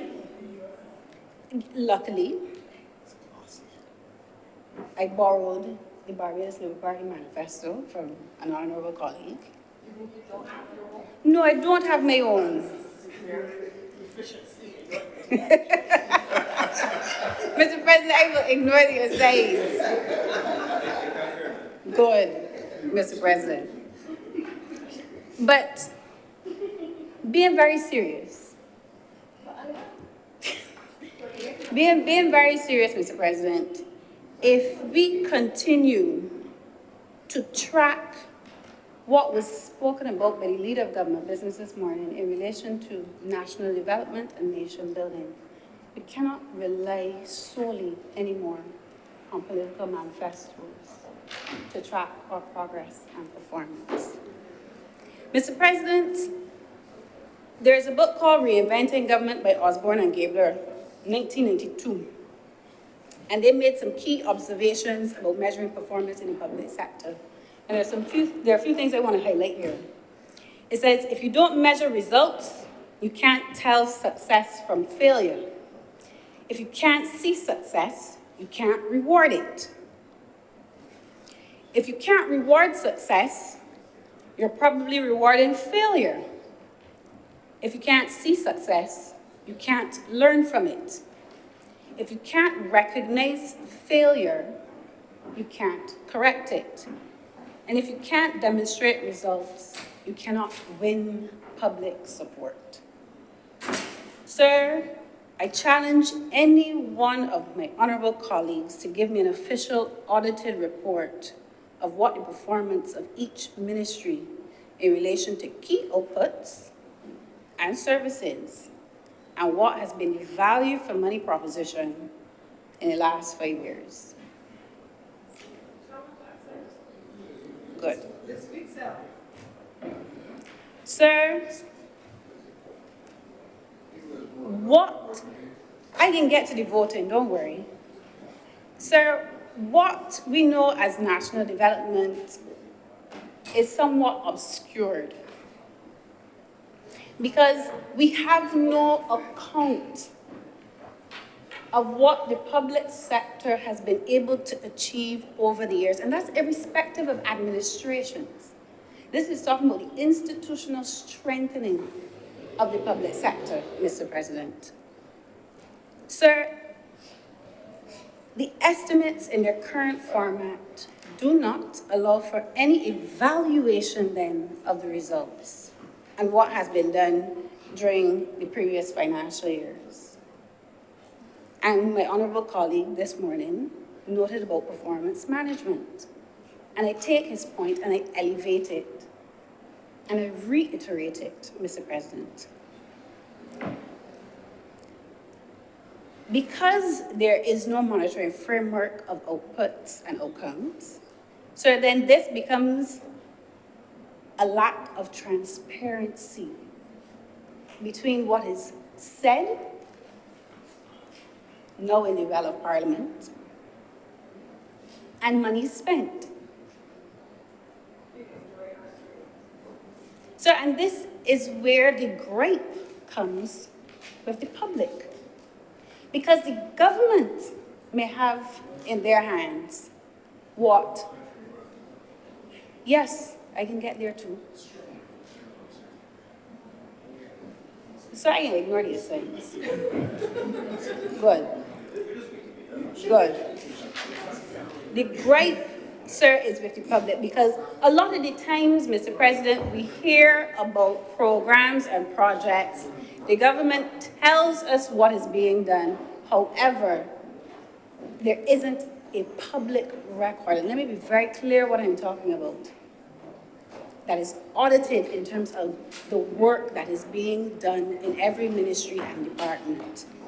Sir, if people are constantly complaining about the lack of service and the work that's being done by ministries, we have the explanations, as I said, that happens in the other place. But at no point in time do we have a stock take in terms of the stage of completion or lack thereof of these programs and projects in relation to the financing, unless it is verbally given by a minister or a public servant, or some ministries, few and far in between, give an account of what is happening in their ministries. Sir, if we, as we know, say that we are a small, open economy, we are vulnerable to external shocks, as we heard earlier this morning, and continue to run large deficits in relation to our productive capacity, sir, I am of the view that we need to be very clear on what our outputs and our outcomes from expenditures are, Mr. President. Mr. President, what I am asking for is something that can be objectively assessed. And that is why I made clear reference to an audited public record. Because it is very good for a government to come and place anything in their manifesto and shout from the pulpit of what they have done. But what is also very clear and was mentioned earlier in a speech, in another contribution, is that governments come and governments go, projects are abandoned, and then we have this disjointed trajectory of national development because there is no accountability of what is supposed to happen on a long-term basis in our public sector. Mr. President, if we do not explicitly state what it is that ministries are trying to achieve in terms of, let me call it key performance indicators for those who may be more comfortable with that term, then that is why you have a wide part of your society feeling as though their monies are spent in a black hole. That is where, as I said, that is where the gripe comes from. And this, what I'm proposing, could be for the benefit of any government, because the track record would then be there. Mr. President, if taxpayers are unhappy with how public funds are being spent, and the government has no way in a formal process of presenting performance, then, sir, in the 21st century, the process is flawed. And I know it is flawed because part of why the introduction of civil servants in the well was to alleviate some of that. That was the whole point of it, for public servants to come and say, why are you being allocated these funds and what are your programs and projects? But yet, Mr. President, I believe this is the third year now, if you have not sat and watched hours on end about what is happening in those departments, you are still ignorant to what is happening in any ministry. Because you certainly cannot get it, Mr. President, from the estimates, the physical document of the estimates. Sir, and to even prove that what I am saying has validity, the Public Finance Management Act of 2019 that we passed in this very chamber, Parts 7 and 8, begin to address some of the things that I'm speaking about. But somehow we're not able to implement it. Sir, Section 89 of the Public Finance Management Act 2019 states, under the heading Annual Report on Non-Financial Performance, a minister shall no later than 3 months after the end of every financial year prepare an annual report on the non-financial performance of the public entities or commercial state-owned enterprises he is responsible for. Mr. President, it says the annual report on non-financial performance shall be laid in Parliament no later than the day the Auditor General has laid the financial statement of the government.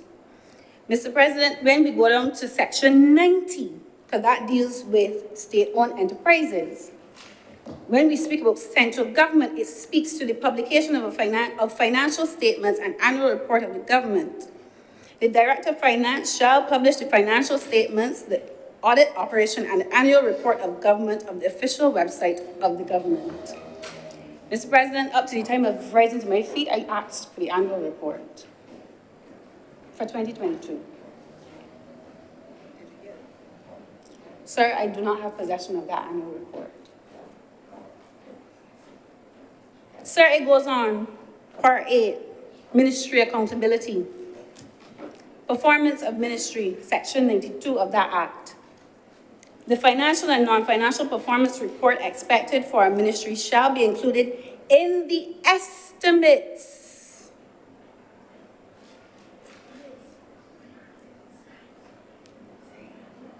And shall be submitted to the minister responsible for finance by the minister. So, sir, I'm not sure then if I'm asking for things that are fanciful, as being suggested, but it is here in the Public Finance Management Act. And sir, what I am speaking to, I believe, would bring robustness to our democracy. I can get to cabinet and build institutional strength and move us away from relying on manifestos that by default, Mr. President, have a political bias. Sir,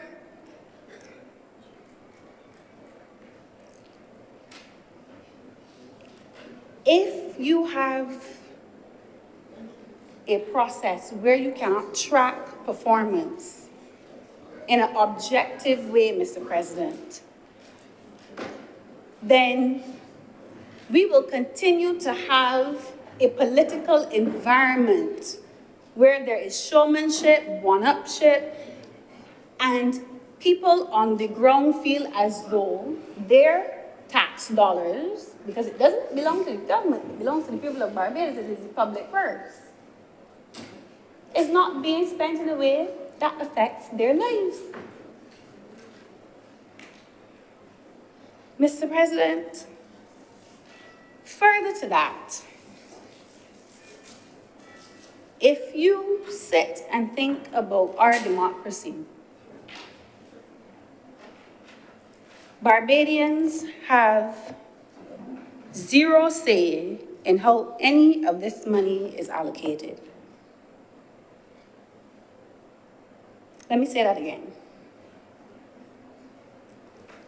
The taxpayers of Barbados have no direct way by which they have a say in how 4.2 billion of their dollars is spent and allocated. And that's just the truth. Sir, the government in 2021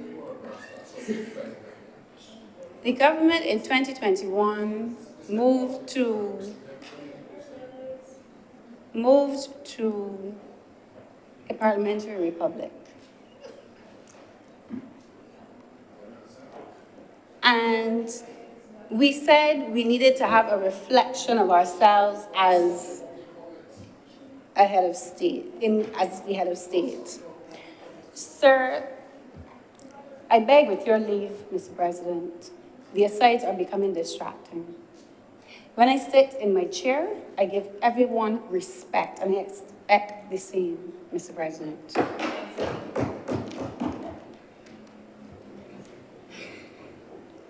Sir, because we said we were moving to a republic status,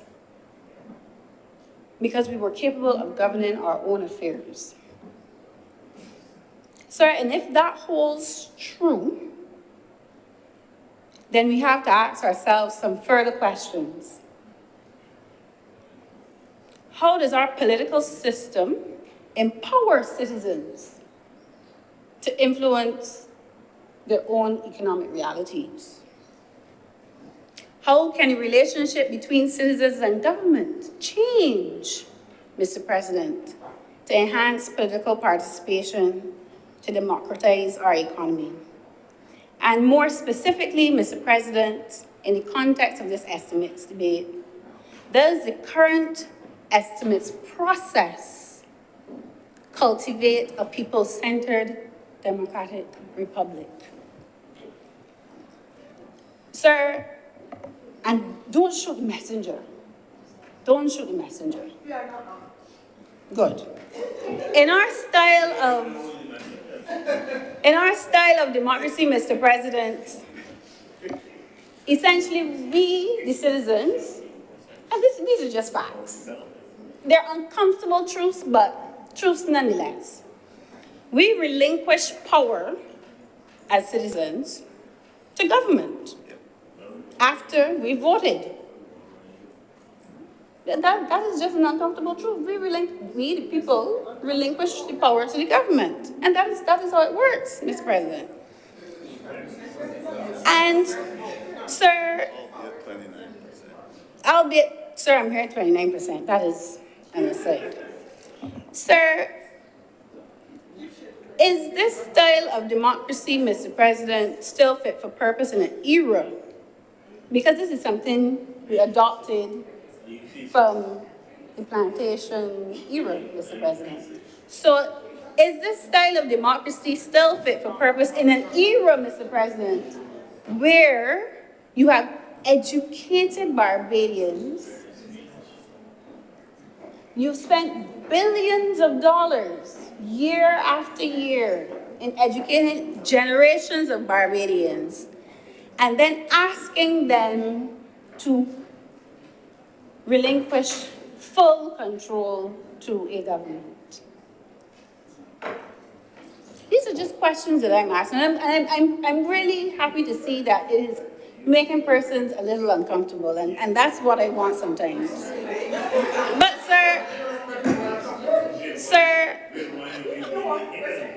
you know, don't worry. Sir, at this point, Mr. President, citizens have effectively, in this style of democracy, no real power. And that is the point that I want to make. And when we have a situation like the one that we've had in 2018 and 2022, where there's no opposition, your citizens are then placed on the margins if they have any issues, disputes, or problems that they want to ventilate based on what the government of the day is doing. And you may have a benevolent government who then changes course based on those complaints, and that is fine. That is fine, Mr. President. But what is clear is that there's no real system of recourse for the average citizen after an election has been had. On a point of order, Mr. President, I just want to identify that this government maintains the position of ombudsman, which is on the books, which provides recourse for citizens. I also, as well, Mr. President, want to indicate that this government in particular was the government that introduced the well that you spoke to, that allows for citizens to be able to observe the interrogation and the questioning. It is not our fault that there is no opposition, Mr. President, in order then to allow for that level of debate. But we have made all the necessary provisions. I also, as well, Mr. President, want to note that there is an Auditor General report as well that reports on the performance of governments based on what it is that they have set out to do. And the Auditor General's report, particularly for 2022, identified management deficits in the context of government's functioning, because that is the office that is established in order to be able to do so. So, Mr. President, we need to make sure that in the context of how we tell the truth that we are putting up, that we tell the complete truth. Thank you, Mr. President. Thank you. Please continue, Senator Jakes. Thank you, Mr. President. Effectively, government determines the priorities based on the manifestos. And as I said before, and I'll say it again, us mere citizens have no formal means of engaging the political process to alter or change course. Sir,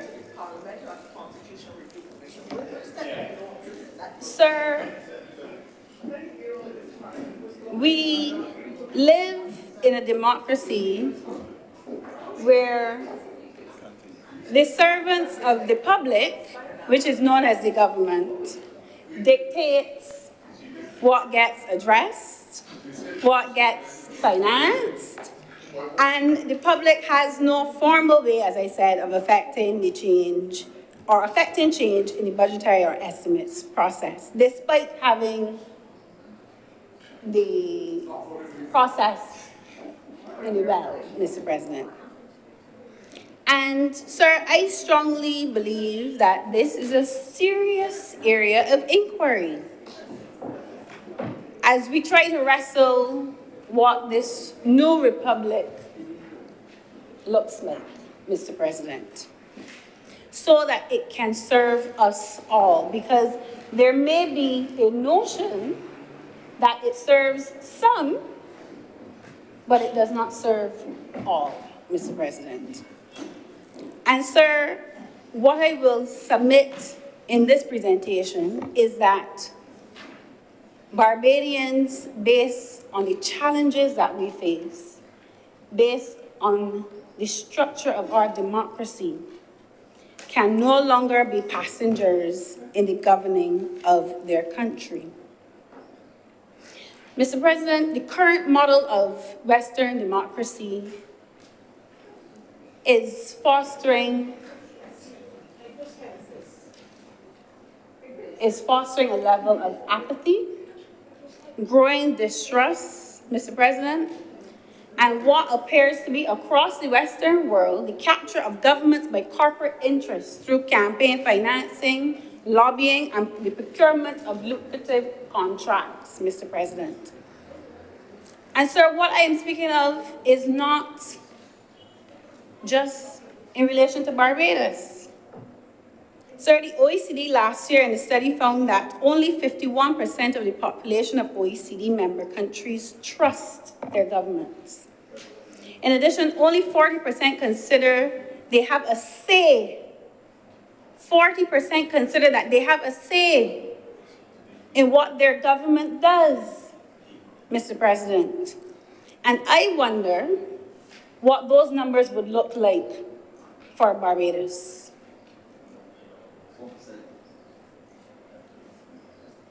Sir, and the level of apathy that I'm speaking to is also showing up in how many people are participating in the electoral process. The last time the voter turnout in Barbados was greater than 70% was in 1986. 37 years ago. And since then, Mr. President, we've barely maintained a level of about 60% engaging in the election process. And then we had the election of 2022, where 41% of persons, albeit COVID-19 pandemic, participated in elections. And sir, some may wonder, as clearly is being said around the table, why am I speaking about this in the estimates debate? Why am I speaking about this in the estimates debate? Because, sir, the estimates of revenue and expenditure and all of the factors that stem from it are predicated on trust between a government and its citizens.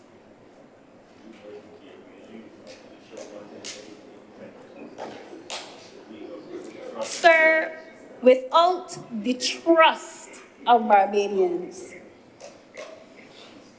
all of the policies, all of the programs, all the aspirations, Mr. President, come to naught because the public has lost faith in the governing process, Mr. President. Sir, and if you think that my contribution is being misplaced, I invite members to go and look at the IDB report entitled The Key to Social Cohesion and Growth in Latin America and the Caribbean, because it noted that trust is the most pressing and yet least discussed problem confronting Latin America and the Caribbean. That's why I'm speaking about it in the estimates debate, because it is the least discussed problem, but most pressing, Mr. President, as it relates to social cohesion and growth in Latin America and the Caribbean. Sir, the publication goes on to say that trust in the region is the lowest in the world, with an average of fewer than 3 in 10 people trusting their governments, and only 1 in 10, Mr. President, considering other people trustworthy. On a point of order, Mr. President. Yes, Senator Tate. Really? I'm referring, sir, to Rule 37 of the Standing Orders. And I'm saying, sir, a Senator President, it starts, I beg your pardon. I've risen on a point of order, sir. I make a reference to the Standing Orders of the Senate, sir. I'm referring to Rule 37, page 25.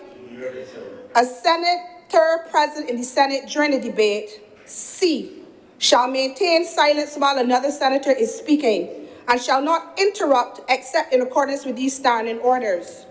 There is provision for interruption, sir, by way of, 1, the way I rose, sir, on a point of order. And what is going on in here, sir, currently is disturbingly, to my mind, unparliamentary. Senator Drake is speaking, and the asides, apart from anything else, are just plain disrespectful. They're unmanly, they're rude, and they are not allowing Senator Drake's the basic right as she has to make her submissions. Who want to get on like they're at home can go outside, do what they have to do, and get on like they're home. Just a minute, Senator Tate. Because what is going on in here is not good enough. And so I rise on a point of order and ask the chair to make a decision on what is supposed to happen, because when the government senators are speaking, nobody does that to them. And if they don't want to hear her speak, rather than interrupt her and be rude like that, go outside and come back. Sir. Senator Tate, first of all, though, one of the other standing orders also says you cannot use insulting language to other senators or include improper motives. So you said that the behavior was unmannerly and rude, and that in my judgment is order, senators, please. But anyway, in terms of your substantive point, order, members of the Senate, please. In terms of your substantive point, I give Senator Milker latitude. Now, if we apply the rule in its pristine state, all of the regular interaction that occurs on an ongoing basis among senators will have to cease. So you get into matters of degrees of latitude. I'm here to protect the interests of all senators speaking, but also in a mature chamber of responsible senators, give latitude all day long, well, not all day, at various points during the day. Senators have conversations to their colleague, they may motion across the floor, or they may voice things across the floor. And if I were to apply the rule of 100% silence, we have a chamber of another kind, which really, in my judgment, is not what you need. I will assure every senator I will guarantee the protection of them all. And senators are, however, to take note of Senator Tate's very timely reminder that Standing Order 37 is indeed intended to protect us all when we're on our feet from those who are on other parts of their anatomy and who, according to such rule, are to give the person who's speaking every opportunity to make their point, whether they agree with it or not. I do not think that at this point, matters out of hand, like I said, you can't have it both ways. If it is the Senate's wish that there be peace, perfect peace and silence when everybody's speaking, they can go that route 100% and they can enforce that rigorously. If in this mature Senate, members are able to quietly exchange a word, pass a note, share a view, then let us go that route. But I will maintain appropriate order. Senator Drakes, please continue. Members, please allow Senator Drakes to make her point without undue interruption. Sir, I hope that the last point that I left off on is not what is happening here. There's a breakdown in trust, Mr. President. But anyhow. That will never happen in this chamber. We're all honourable members, and honourable members trust one another. So that is not a matter that should enter the record at all. There's no breakdown of trust among honourable senators. Sir, going back to my submission, I think we have to act based on the report coming from the IDB about this matter of trust and how it impacts a society, how it impacts nation building, how it impacts national development, Mr. President. We have to ask ourselves, where as well is this lack of trust coming from? and how is it impacting people and how they engage in the political process. And sir, one of the things that we hear anecdotally on the ground, a lot of the times when you speak to persons and you ask them about politicians, they will say, them you know, good. Right? They know so and so good. Right, Mr. President? But a lot of the times, Mr. President, they will speak to things like the wastage of funds, Mr. President, the inefficiencies in ministries, Mr. President, the misappropriation of public funds that the Honourable Senator on the other side got up and spoke about in terms of the Auditor General report. Those are the things that are frustrating Barbadians on the ground as it relates to the political process and governing, Mr. President.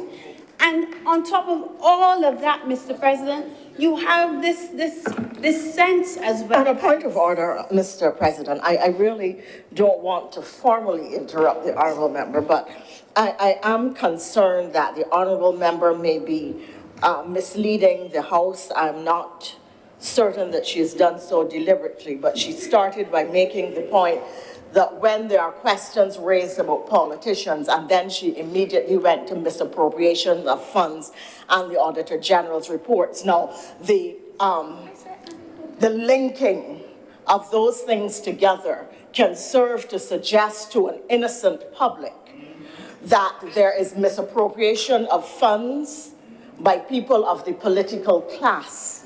I would wish the senator first, I would wish Mr. President to ask that that be struck from the record, one, and second, that it be appropriately reframed so that the honourable senator would not be permitted to give to the public any suggestion at all that in Auditor General's reports of Barbados that politicians have been seen or spoken of misappropriating funds. I only know of one, and I hear that he's to come back from prison at the end of the month. Back to the Dempster, into its bosom, and perhaps to overthrow the existing political night watchman who is the current president. Senate.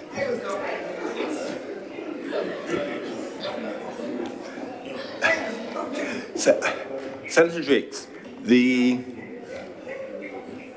you indicate that the... I said, sir, anecdotally. Yes, but however, am I careful listening? There was some imputation. It wasn't a direct statement that the Auditor General's report referred to misappropriation. I heard the senator say that the public has made those accusations.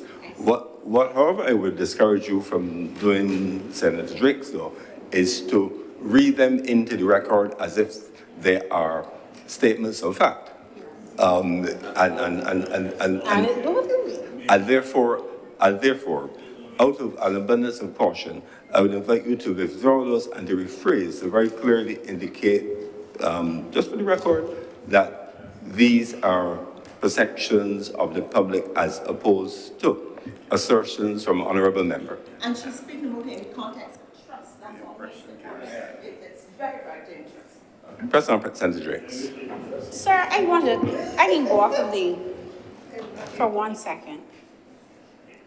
Because when I was writing and preparing for this, there's a part of me, I don't come from political royalty, and I've never joined a political party. I've not come up in the traditional political parties. So, Mr. President, there is a perspective that I bring to this chamber that is very different from those who sit in the bowels of the political class.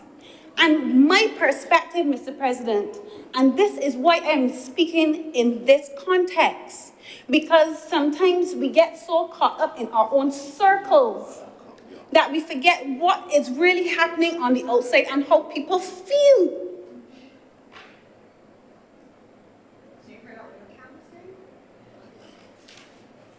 And this country will run itself. Mr. President, sir, I really, Rise. I rise on a point of order. I do not wish to interrupt the honourable senator's description of whether she has come from political royalty or the political plebiscite. That is not my concern.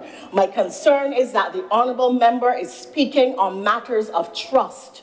She has linked the misappropriation of funds with politicians and with the Auditor General's report and with people's perception. It is a dangerous political stew. Although she would claim innocence of any political association or affiliation, but what she has put in there is the confluence of words, imputations, and suggestions which adversely impact potentially the reputation and perception of honourable members of this chamber and the wider political class. Whether she aspires to be political royalty or to remain in the political plebiscite is not my concern. You invited her, Mr. President, to withdraw the words that she used, and instead she went into her description of her political roots. I am unconcerned with those. I am more concerned with the damage to reputation that is being done, the inference that has been put on the record, and the potential then for members of the media to repeat it as if it is acceptable. It is not, sir. Thank you, Senator Thompson. Senator Drake, just withdraw the offending commentary and move on, please. Your Sir, point is I'm made. guided by you, and the public will make their own judgment on what has just occurred. Senator Drakes. You are ignoring I said I'm guided by him. Right. I said that first. And we have those imputations struck and just move on. Your point is I'm made. guided by you, Mr. President, and I said the public watching will make their own judgment of what just occurred. But, Mr. President, I want to now move on to, and I'm hoping now that this does not. Just to be clear, just to be clear, Senator Drakes, I heard the point about the public, that's fine. But usually we need our concurrence that the words would be withdrawn and just move on from there.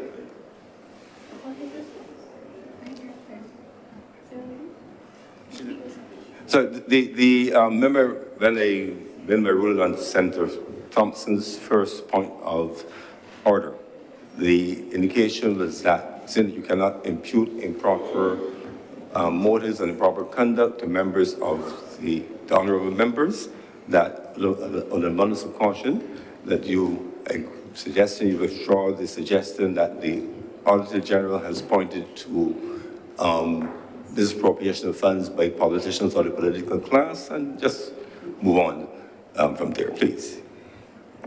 Sir, as I said, I am guided by you. Sir, I will ask that the statement that I made that clearly is. Just withdraw. I will withdraw the statement, Mr. President. Thank you, Senator Drakes. No, I can listen to your side. I don't know, because it don't get better. Sir,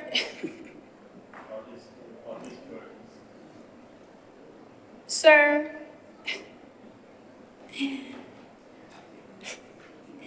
I want to make no reference to the right excellent Earl Walter Barrow. Given that we spoke about some of these issues with trust, because I still want to keep on that principle of trust between the government and the public. And the whole issue of how monies are spent and allocated, Mr. President. So these are his words, not mine. So what kind of mirror image would you have of yourself if there are corrupt ministers in Barbados tonight? You have made them corrupt. He says, I am not trying to make any excuses for you, but I realize what has happened in this society. You have people who are living on the brink of and at subsistence level.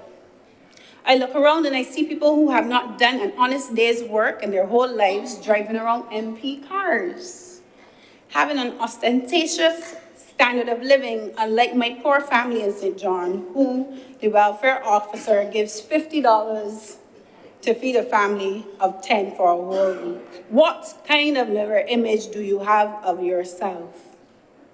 Why do you sit down there and try to put people on the moon too? Instead of using $100 million to develop the potential of the young scientists that we have and the young doctors that we have. We spend it putting up, listen to this carefully, Mr. President, we spend it putting up an expression of monumental edifice behind the cathedral and call it a central bank building because we think that people develop by ostentation, by showing off and by not developing people, Mr. President. But when a government steals from people in the way of consumption taxes and takes that money and spends it on their own high lifestyles, the unnecessary buildings, then that the government not only has then that government not only has contempt for you, Mr. President, he said, but what is most unfortunate, you have contempt for yourself because you allow it, Mr. President. And sir, my remarks this afternoon, I know may be challenging for a lot of persons who are in the chamber and probably who are listening as well. Because I am asking us to re-examine processes and systems. This is not an attack on a specific administration or a specific person. I am talking about processes and systems that are ingrained and embedded in what we call the political process, Mr. President, the political system. How do we govern ourselves and how do we share or diffuse power so that people can feel that they can trust and be a part of decision making? That is all I'm asking. That is all I'm speaking to. I'm speaking to structure. How things are done, Mr. President. And all I am saying is it time, given anecdotally, because now I have to speak in those terms, but even based on reports coming from the international community about public apathy and their disengagement with the political process, Mr. President, how do we deepen citizens' engagement, Mr. President? And sir, I said all of that to say to come to a point. Mr. President, how does a government broaden the base of power so that people can engage more with how monies are spent? Where is it allocated? How is it allocated? Sir, there is a concept called participatory budgeting. A concept called participatory budgeting. It's a form of citizen participation where the average citizen is allowed to be involved in the process of deciding how public money is spent. And it gives the average citizen a role in scrutinizing and monitoring the process of the allocation of budgets. Sir, this process began in 1989 in a part of Brazil called Porto Alegre. And when it was instituted, participatory budgeting, when it was instituted, it was credited for shifting the priorities to better support the poorest parts of the city, improving services, improving infrastructure, strengthening governance, and increasing citizens' participation. And what it does is it allows citizens to have control over where the budget is spent. So, Mr. President, through this process, the budget then reflects the strengths, the needs, and the aspirations of the population, and that the budgeting process engages citizens, it strengthens democracy, and budgets are then spent in areas that citizens feel as though it is for the betterment of them, Mr. President. Sir, countries such as Switzerland, Netherlands, Canada, all have their own forms or models of participatory budgeting. Sir, and if by some blessing, it is something that we believe can help us in building what we have coined as this new Republic of Barbados. Is there a design that we can come up with that can then become a critical part of the political architecture of Barbados governance systems? Because, sir, we need people to be engaged, and we need to create systems that continue to shed light on decision-making and empower people.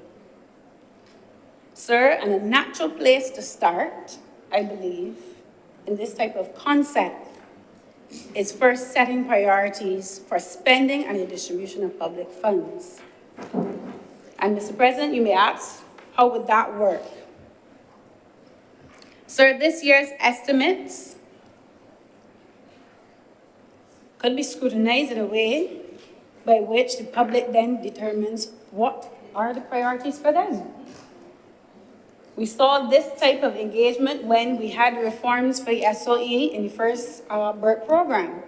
Citizens were asked which SOEs they believe gave the best type of service and which ones needed to be kept and which ones could we consolidate. It's very similar, Mr. President, very similar.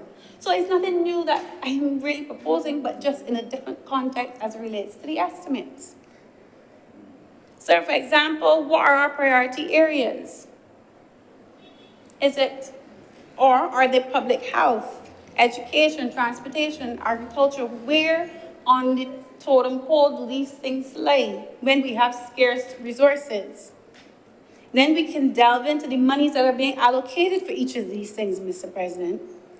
For instance, I'm sure that the honourable member on the other side that has substantive responsibility, do persons think that building a new geriatric hospital to the tune of $100 million in the first phase is worth it over upgrading the existing Seoul hospital? Or even upgrading the polyclinics that we have, Mr. President? Could you imagine, Mr. President, what $100 million would do over the 9 polyclinics? The Winston Scott Polyclinic is only allocated $12 million. Eunice Gibson, $4 million. Maurice Bayer, $5.9 million. St. Philip, $4 million. And the list goes on and on.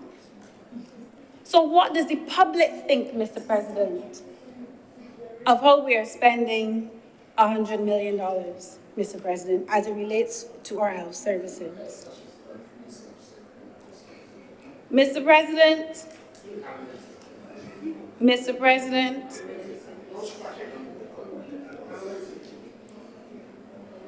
when we are having this process, I really want the government to remember that they do not just serve the persons who voted for them. And it is said most of the times, but based on the reaction today in this chamber, I really want the government to remember it does not just govern for those who support the party.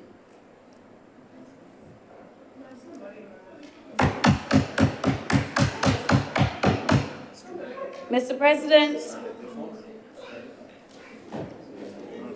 we have to get off.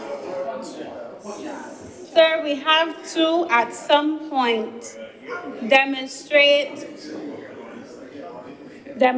some political maturity, Mr. President. Let's hear the senator in order, in silence, please. And sir, as I wrap up, because you've noted that my time has been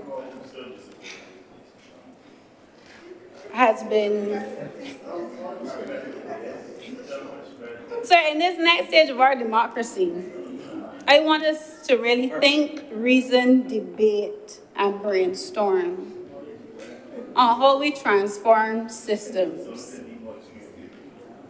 to serve all, Mr. President.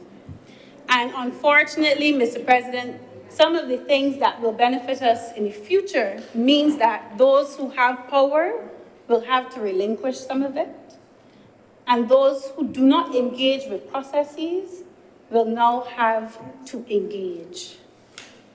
And that is me referring to the government, on one hand, in relinquishing power, and on the other, citizens, in terms of educating and informing yourself on what happens in the political process, Mr. President. Sir, because the world that we are entering and are currently in will be unforgiving to any small open economy, Mr. President, who does not deepen their democracy. Mr. President, I'm obliged to you. Thank you very much, Senator Drake. Senator Cummins. Mr. President, I beg to move the suspension of today's sitting until tomorrow morning at 10 a.m. Tomorrow, March 21st at 10 a.m.